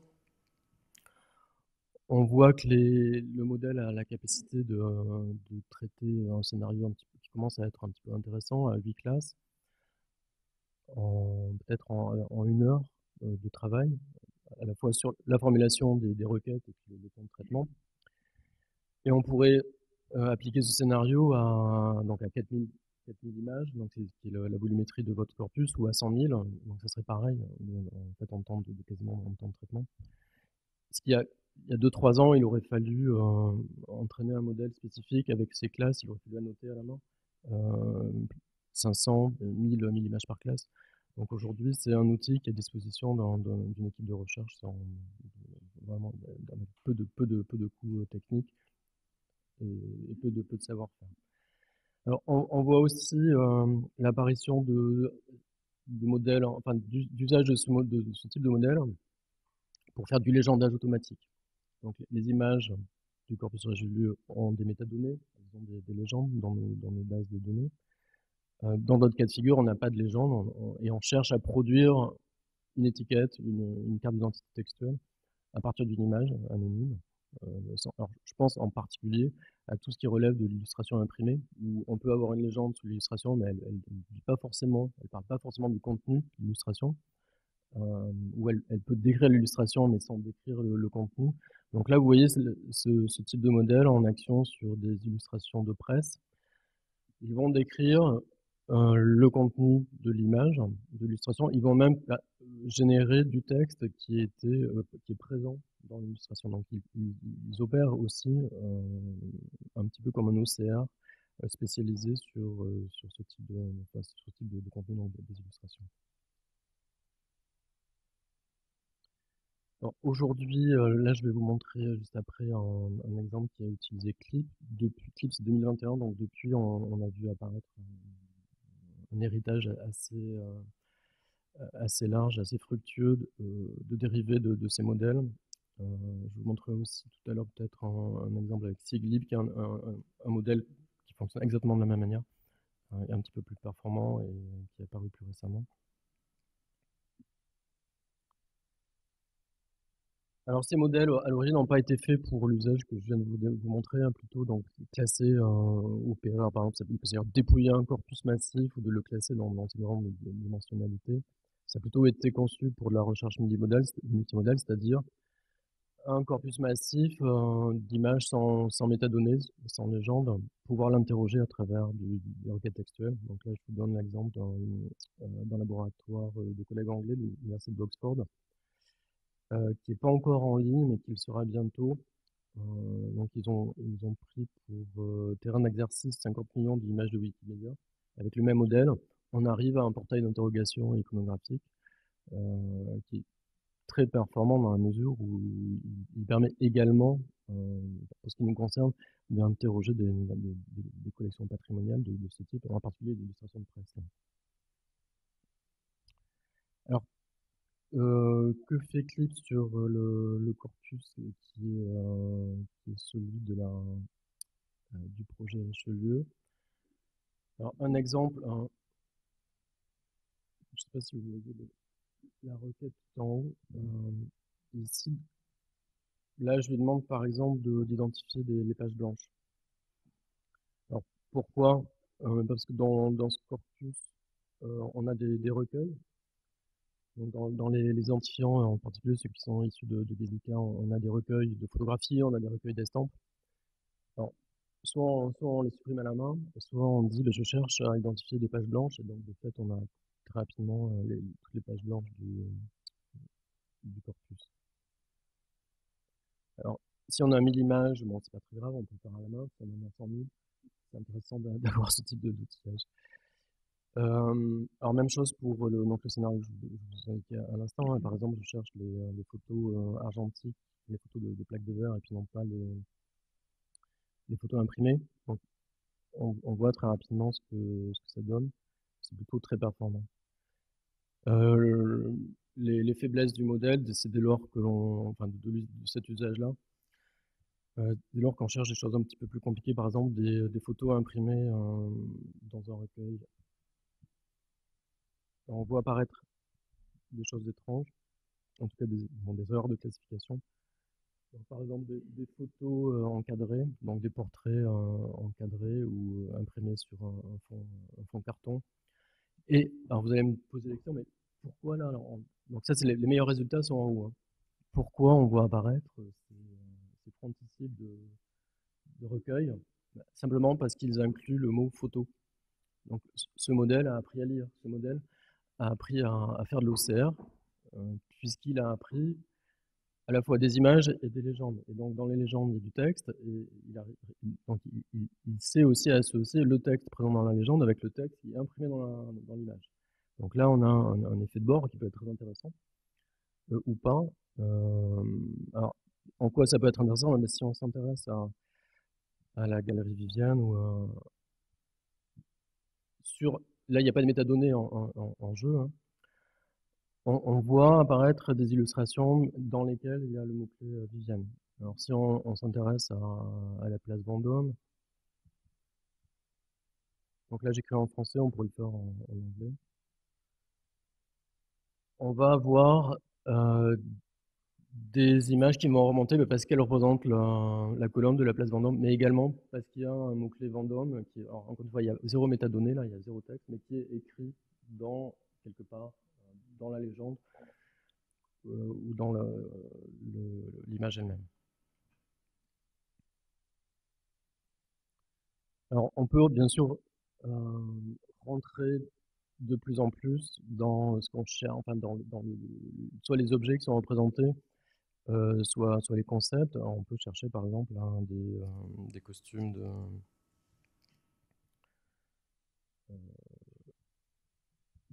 je reprends l'exemple de tout à l'heure.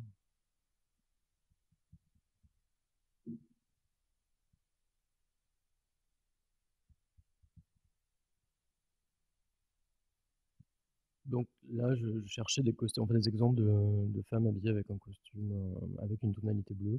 Donc vous voyez, tout en haut, on a plutôt du bleu, après ça se dégrade un peu à peu.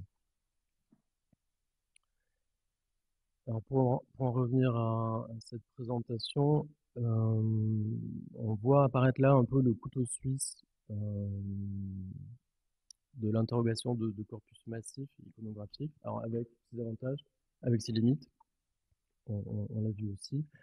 Les premiers résultats sont plutôt pertinents. Très rapidement, je vais pas aller jusqu'au bout, hein, mais on voit apparaître des erreurs, bien sûr.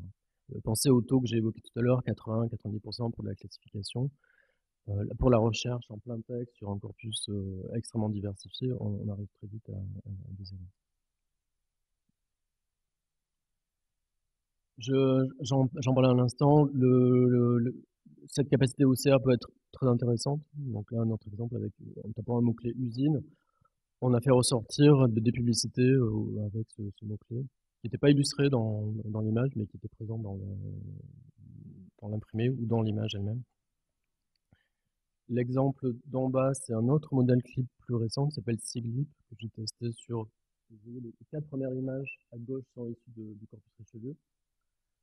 Et là, de ce côté-là, à droite, sont des légendes que moi j'ai travaillé pour faire tester un petit peu la capacité du modèle à trouver des choses intéressantes par rapport aux légendes. Et on le voit notamment dans la case verte ici. On peut chercher là par exemple des estampes représentant un soldat ou des estampes représentant un soldat avec un bicorne. Donc, ce type de légende est possible, ce type de requête est possible. Et le modèle arrive à discriminer de manière très fine des choses assez complexes. Dernier besoin, la recherche par similarité visuelle, au sens où là on n'entre pas dans le corpus par la modalité texte, mais plutôt par l'exemple. Donc on a une image, on aimerait avoir d'autres images similaires. Quelques exemples donc un outil assez ancien, enfin ancien, relatif, je sais pas, 2018-2019, qui permet de visualiser des corpus iconographiques à grande échelle, qui a été développé par la bibliothèque de l'université de Yale et qui a été utilisé il n'y a pas longtemps, là, pour le coup, en 2021 par la bibliothèque La Contemporaine, sur un fond photographique. Donc là, le nuage de points que vous voyez à l'écran, ce sont des photographies qui ont été agrégées du fait de leur similarité visuelle. Donc ça permet à un utilisateur de naviguer dans le corpus, de pointer vers une zone d'intérêt en particulier. Donc là, ce sont des photographies de manifestation sur la voie publique. On parle là de corpus de sources. En l'occurrence, là, c'était 60 000 images, 100 000, 200 000 images. Et donc, une capacité à agréger des images qui se ressemblent. Alors, ressemblance visuelle, c'est un concept assez vague. D'un côté, là, vous voyez un exemple du côté de Delica avec un autre outil de ce type qui a été co-développé par l'INA et l'INERIA, qui permet encore une fois de chercher dans un corpus visuel par l'exemple. Donc là, on cherche des portails ou des colonnades à 3 à 4 arches. On a un exemple, on veut d'autres images de ce type. Donc vous voyez le résultat. Là, l'intérêt de Snoop en particulier, c'est que l'utilisateur peut affiner sa requête en disant cet exemple est intéressant, je veux plus d'exemples de ce type, ou au contraire, donc les cases vertes, ou au contraire, je vais cocher les exemples qui ne correspondent pas du tout à ce que je cherche. Alors, ces modèles aussi sont intéressants dès lors qu'on ne cherche pas vraiment de la ressemblance visuelle au sens large, des photos de manifestation, mais on cherche à retrouver des détails. Alors, il peut s'agir d'un détail d'une peinture, ou d'un motif d'une peinture que l'on veut retrouver au fil des siècles chez différents peintres, ou dans le même peintre, mais avec différents exemples. Là, on cherche en particulier, dans le cas de la contemporaine, à retrouver des reproductions imprimées d'une photographie d'agence. Là, on veut la même chose, clairement. Et encore une fois, avec la capacité de chercher dans 1 million d'images, 100 000 images, et de retrouver des détails ou des images strictement similaires.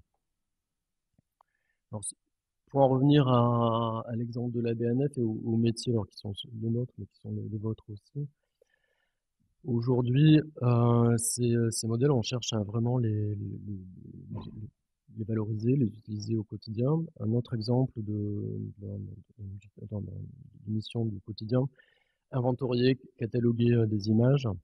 Donc là, des collègues du département des arts du spectacle sont en ce moment en train d'inventorier des fonds de photographes d'affiches.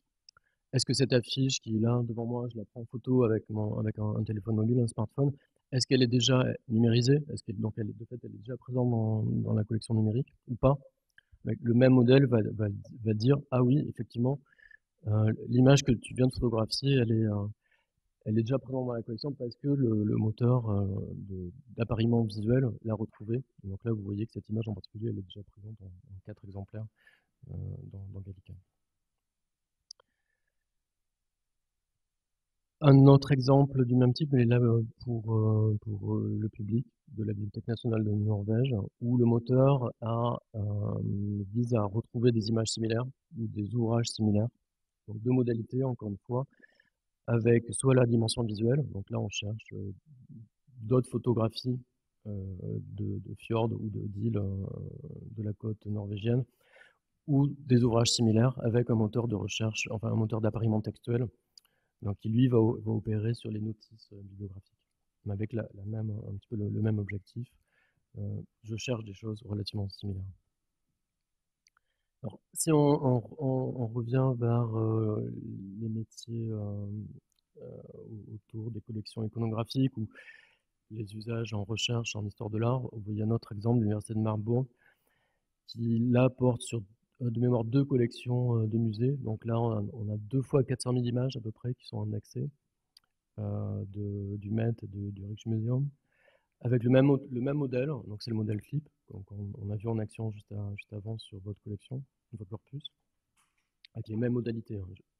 J'ai une image, une illustration, une estampe, alors il peut s'agir d'une photographie, donc là ce sont des corpus hétérogènes, et je veux retrouver des images du même type ou représentant des objets ou des concepts proches. Pour rebondir sur 3IF, on a vu aussi plus récemment, donc ça c'est un dispositif qui a été montré ce printemps à Naples, à la conférence 3IF annuelle, qui part d'une collection, une collection valorisée via 3IF, une collection au sens large. Le point d'entrée, c'est une collection, il peut s'agir de 10 000, 100 000 images, et on cherche à reproduire ce qu'on a vu à l'instant avec le démonstrateur Pixplot, des nuages d'images, d'illustrations, mais en restant dans l'univers 3DF avec les avantages, comme tu l'as cité, de cet écosystème.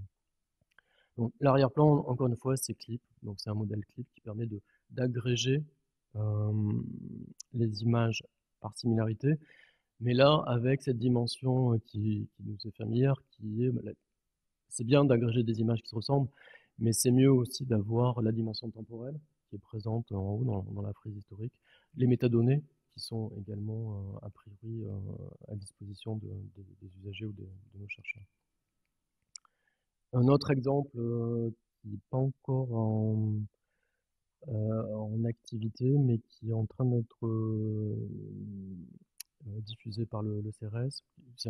Encore une fois, c'est vraiment les mêmes objectifs, mais pensé pour les humanités numériques avec cette dimension de je cherche aussi à valoriser les métadonnées, le texte, éventuellement les dimensions temporelles autour de ma collection iconographique.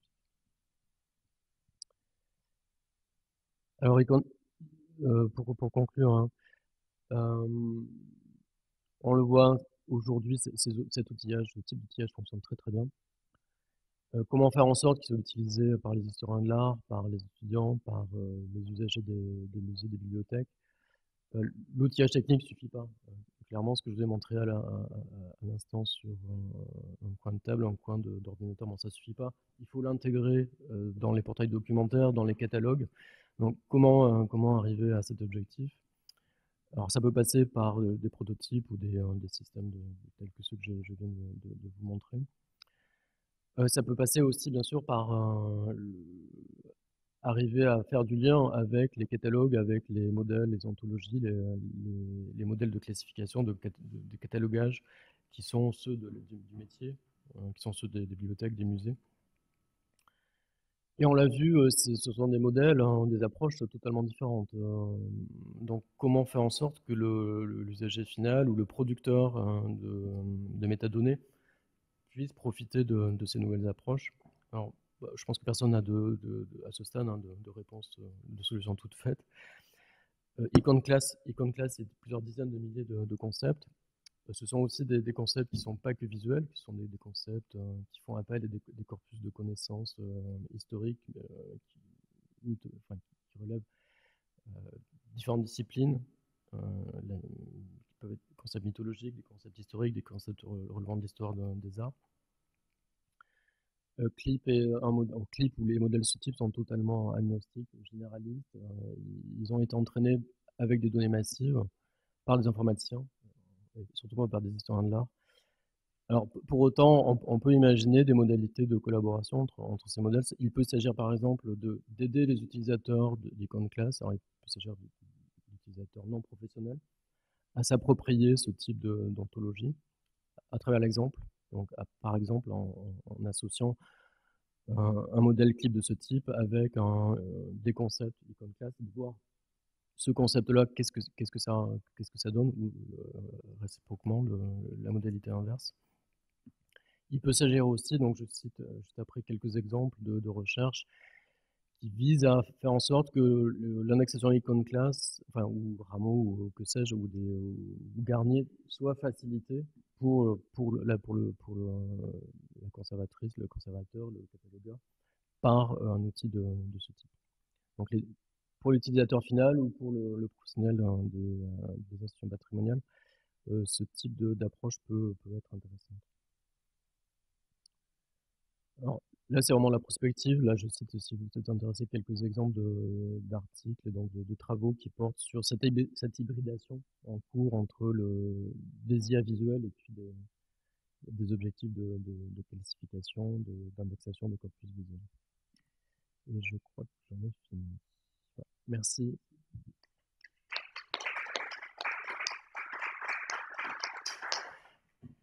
Juste dire que ce petit dispositif est sur le Manditub. Je crois que tu l'as testé, donc on pourrait très bien le mettre en œuvre sur les 4000 images du corpus.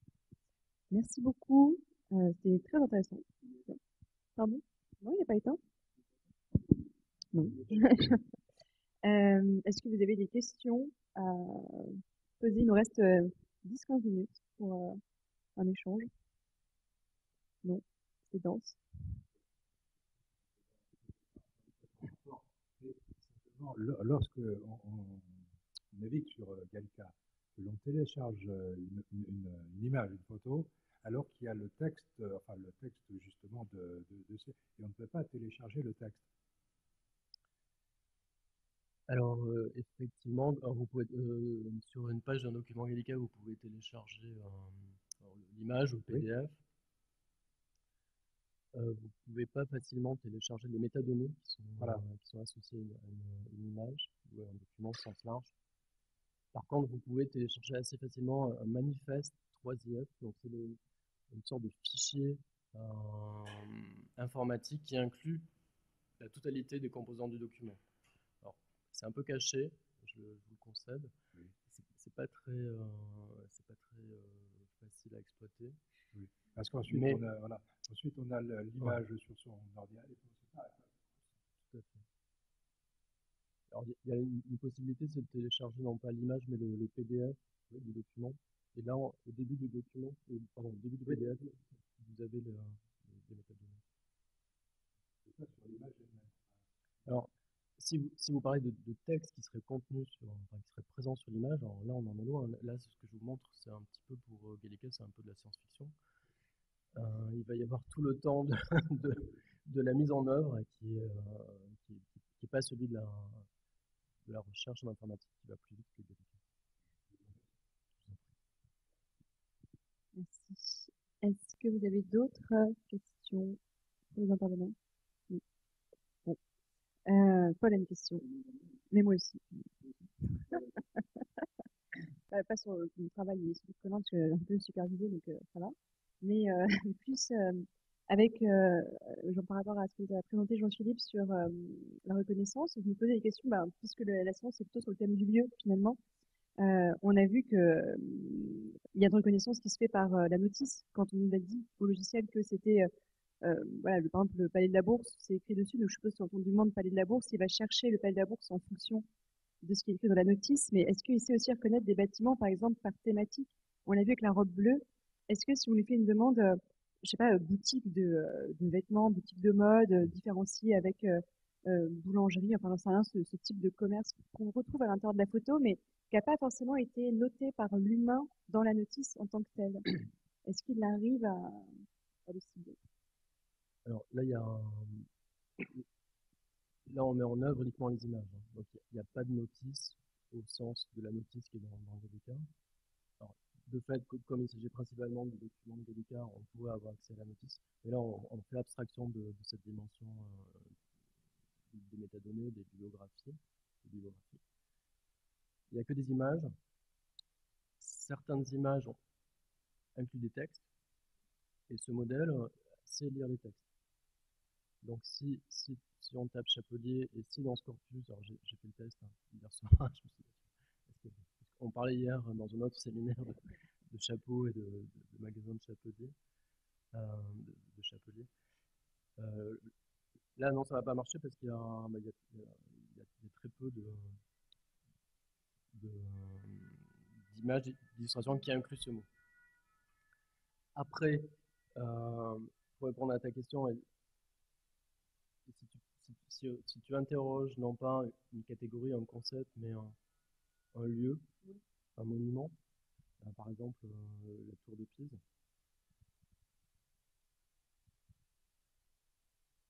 Alors, tour de Pise, alors, si, parce que en fait, alors ça va marcher en anglais parce que je l'ai fait. Tu vas retrouver des illustrations de la tour de Pise parce que le modèle, dans son apprentissage, a rencontré plein d'exemples de photographies de la tour de Pise.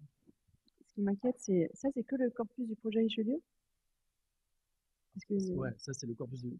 Mais il il est faut un bien voir que peu limité, parce que votre corpus, il est très proche de, dans sa diversité, dans son individualité. Pour chaque image, cette image-là en haut à gauche, elle est très proche de centaines de milliers d'images de la tour de Pise qui sont sur le web. Et le modèle a appris à reconnaître la tour de Pise à travers cette technique. le modèle est surtout efficace pour des sujets connus, on va dire, qui sont très documentés. Mais si je lui demande 24 rue Vivienne, Non, ça marche pas. Par la force des choses. Clairement, non. Donc Vivienne, on a vu, le mot-clé Vivienne est présent dans cette image, donc il va reconnaître. Il ne va pas reconnaître une façade, même une façade très connue d'une rue parisienne, il ne va pas forcément la reconnaître, parce qu'elle va être très proche de millions de façades du corpus d'apprentissage, donc les 400 millions d'images en question. Par exemple, pour autant, les grands monuments historiques ou les grandes peintures, enfin, les instances de concepts qui sont très présents sur le web, il va les reconnaître. Ou les styles, là c'est pas le cas, mais les estampes de Rembrandt, il sera les distinguer d'estampes de Dürer, ou des styles de l'histoire de l'art, il va les a appris. Est-ce qu'il est capable de dater justement les bâtiments? On a parlé tout à l'heure de la question de la chronologie un petit peu. Ça, oui, non, parce que déjà même pour l'humain, c'est pas toujours facile. Mais... Non.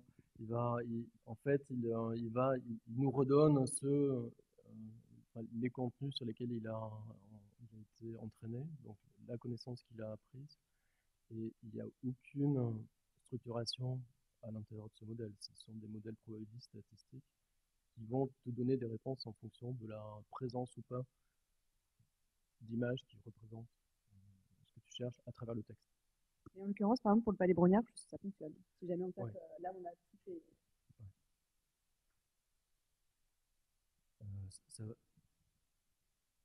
Alors, tu peux avoir donc là ça fonctionne. Tu vas avoir aussi là très rapidement des images de l'église de la Madeleine qui vont arriver parce que ça se ressemble. C'est dans le même recueil. Parce que c'est soit très proche visuellement, soit c'est dans le même. C'est les colonnettes. C'est les colonnettes. Oui, là c'est le concept. Oui,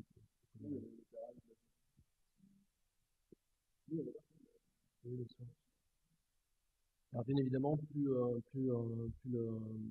le corpus en question, enfin, plus vos centres d'intérêt ou nos centres d'intérêt sont présents sur le web, donc de fait ont eu une certaine probabilité de chance d'être aspirés par la phase d'entraînement du modèle, plus ce sera pertinent pour nos usages. tu... Alors merci. Moi, peut-être une question. Oui, alors sur Clip. Donc Clip, si j'ai bien compris, c'est un modèle qui a déjà été, enfin qui est en fait prêt, qui est tout fait en fait, c'est ça? Donc on peut l'utiliser sans avoir à faire de pré-entraînement. Ouais. Et du coup, moi, ce qui me pose un peu question, c'est que justement, dans l'intelligence artificielle et surtout dans la reconnaissance de caractère, il y a eu pas mal de travail pour adapter des modèles et du coup, pour pas avoir de modèles qui soient tout prêts à la base, mais pour les adapter, par exemple, à un corpus très spécifique comme de l'écriture manuscrite du milieu de la France au XIVe siècle, quelque chose comme ça. Et donc, il y avait cette possibilité-là, en fait, de réentraîner les modèles pour arriver à quelque chose qui corresponde vraiment à des besoins d'historiens et d'historiennes tout court. Et du coup, peut-être, est-ce qu'avec Clip, il y a une possibilité qui est semblable, ou est-ce qu'avec ce genre d'outil très développé, une possibilité semblable de réentraînement sur des corpus pour en fait que nous, en tant qu'historiens et historiennes de l'art ou de quoi que ce soit, on puisse se prendre en main ce genre d'outil un peu plus qualitativement peut-être. Oui, bien sûr, oui. Alors, c'est possible. On peut, et donc on reproduire un peu ce que tu évoquais à l'instant, c'est-à-dire partir d'un modèle plutôt généraliste et faire en sorte qu'il s'adapte au contexte local ou aux objectifs qui sont ceux d'un projet, d'un service, etc. Donc oui, on peut le faire. On peut, par exemple, c'est des exemples où des Italiens ou des Espagnols se disent, bah, finalement, c'est bien, mais ça marche très bien avec l'anglais et ça marche moins bien avec l'espagnol. Donc, on peut réentraîner en partant du modèle lui-même, c'est-à-dire, c'est extrêmement difficile de réentraîner un modèle de cette taille, hein, avec les nôtres ou les vôtres, c'est même impossible. Donc, c'est plutôt l'idée, c'est de faire en sorte d'affiner sa connaissance en partant, par exemple, d'un corpus semi-massif d'images avec des légendes en espagnol ou en italien, ou un corpus encore plus restreint, qui serait celui, par exemple, d'un projet local.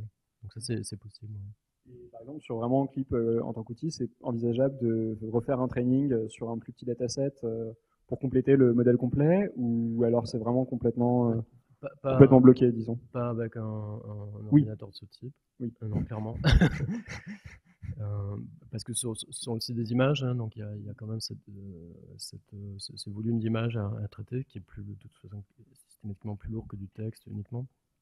Mais oui, les exemples que j'évoquais en Espagne ou en Italie ont été faits plutôt par des équipes de recherche dans des laboratoires d'informatique, donc c'est accessible. Est-ce qu'il y a d'autres questions dans la salle? Je vais continuer moi-même alors avec une question cette fois-ci pour Colin. C'était quoi? Ah oui, non, c'était vraiment une question. Oui, voilà, oui, tout à l'heure tu parlais de filiation de parcelles, on a déjà parlé pas mal de fois, et peut-être est-ce que la filiation de parcelles c'est quelque chose que tu arrives à faire automatiquement, ou est-ce que tu dois le dériver? Je suis pas sûr d'avoir compris ça dans ce que tu as dit. Tu vois le graphe de parcelles?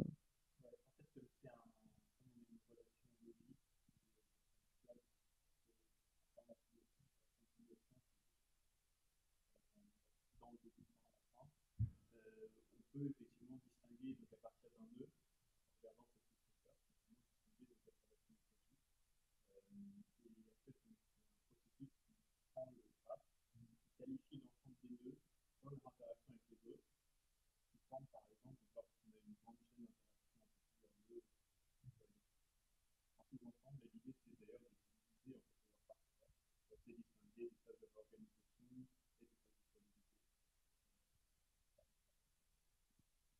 Ok, super intéressant. Et tu penses que ce serait adaptable à d'autres corpus ou que c'est directement lié au corpus Non, oui, bah, l'idée c'est une méthode de Ok. une abstraction du lieu, de la parcelle, pour ensuite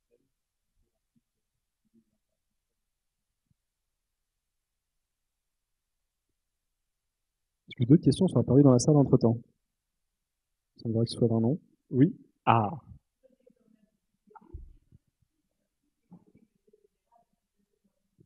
D'abord, déjà, merci beaucoup à tous les trois. Et tout ce que vous avez développé, je parle à Colin Prudhomme et à vous, Paul, euh, je conçois de la difficulté, la conceptualisation. Est-ce que, où est-ce que ça aboutit? Est-ce que vous avez pu, grâce à ces modèles-là, à cette, disons, conceptualisation, modélisation, voir des choses ou trouver des choses ou comprendre des choses dans les bâtiments, etc., du quartier que vous n'auriez pas vu s'il n'y avait pas ces outils? Ou est-ce que on est peut-être tout au début de ces approches-là et que on peut espérer que les humanités numériques vont développer suffisamment dans les prochaines années, décennies pour que effectivement nous aide à trouver des choses qu'on n'aurait pas trouvé sans l'aide de ces outils.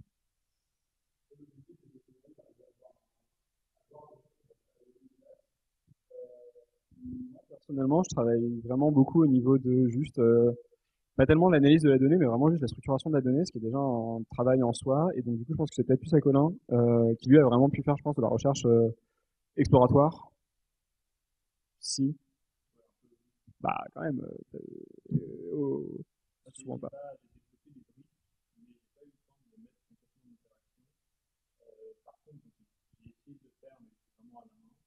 C'est vraiment dans l'interaction entre les différents types de sources notamment dans l'interaction entre le partenaire et le conceptuel.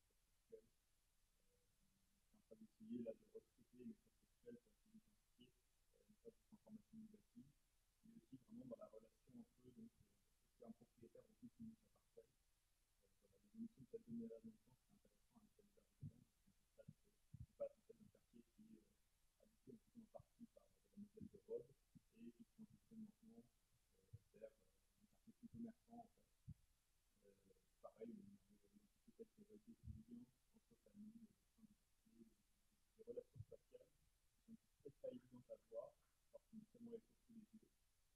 Leur mise en interaction permet d'identifier ce processus. Mais malheureusement, c'est une chose de commencer.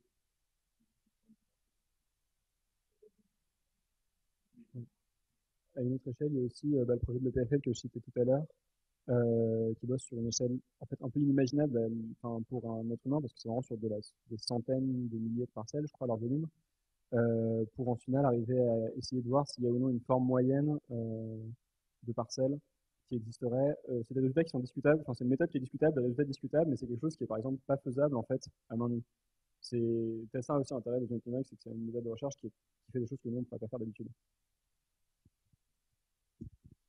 Pour répondre pardon, aussi à votre question en fait, sur l'intérêt des humanités numériques pour les historiens purs et durs, on va dire que l'avantage, c'est que hormis le fait que ça nous donne une autre visualisation de la donnée, c'est que le fait justement de voir les choses différemment et de faire on fait des recoupements qu'on ne ferait pas forcément, on va dire, naturellement, et ça peut donner lieu à un autre discours historique qu'on peut porter sur les choses. C'est ce qu'on fait vraiment, c'est toute la nature du projet Richelieu qu'on fait à l'INHA. C'est justement que, par exemple, on s'est rendu compte, je sais pas, pour donner un exemple de ce que Colin a fait en stage, il a repris toutes les photographies, gravures, etc., qui avaient été prises place de la Bourse, et en proposant cette orientation en fait qu'avaient eu les artistes, on a vu que évidemment la façade principale du Palais de la Bourse était privilégiée par les artistes qui vont s'intéresser à représenter le bâti et la ville. Ils vont forcément prendre des points d'ancrage de bâtiments publics qui à l'époque nous apprennent des choses, par exemple sur l'histoire des mentalités. Donc lui, évidemment, la Bourse, elle est importante, c'est un monument cible. Voilà. Donc lui, il y a c'est ça. Et là, Colin le matérialise bien par son travail. On va dire que ça facilite quand même beaucoup le travail de l'historien et ça nous donne des nouvelles idées de développement qu'on n'aurait pas forcément eu d'emblée sans cette analyse. Et puis pareil, quand on superpose tous les cadastres, tous les plans anciens de ville, on comprend beaucoup mieux les fusions, mutations parcellaires. Enfin, c'est pas juste un outil, on va dire, qui nous permet de mieux voir les choses, c'est quelque chose qui permet de réfléchir autrement et donc d'avoir un nouveau discours actualisé sur l'histoire quand même.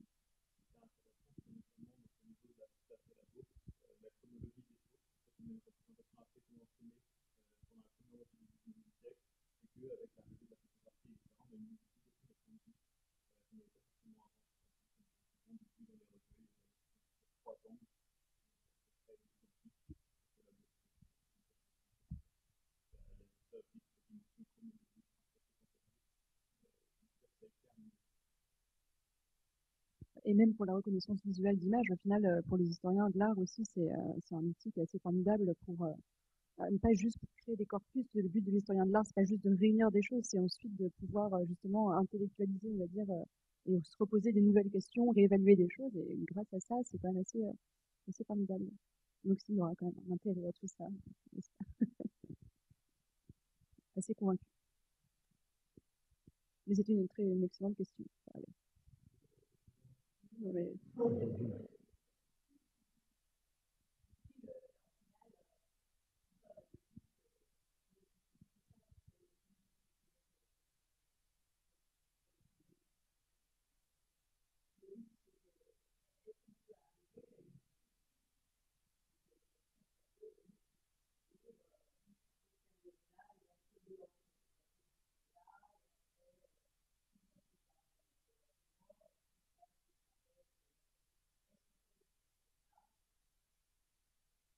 Alors que Colin, notre spécialiste de la modélisation 3D, peut vous répondre.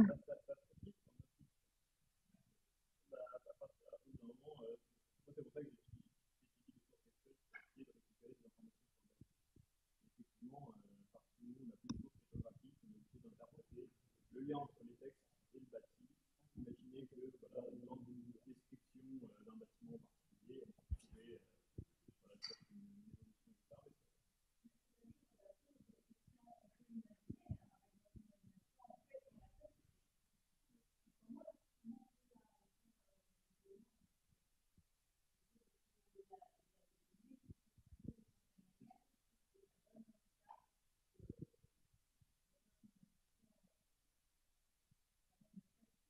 Je vous propose qu'on continue la conversation si vous voulez dehors parce qu'il y a un cours. Ils sont en train de presser pour qu'on sorte de la salle. Mais en tout cas, merci beaucoup. Et la prochaine séance est le 5 décembre. On parlera de web design, cartographie et web design. Donc voilà, n'hésitez pas à revenir à cette occasion. Merci beaucoup.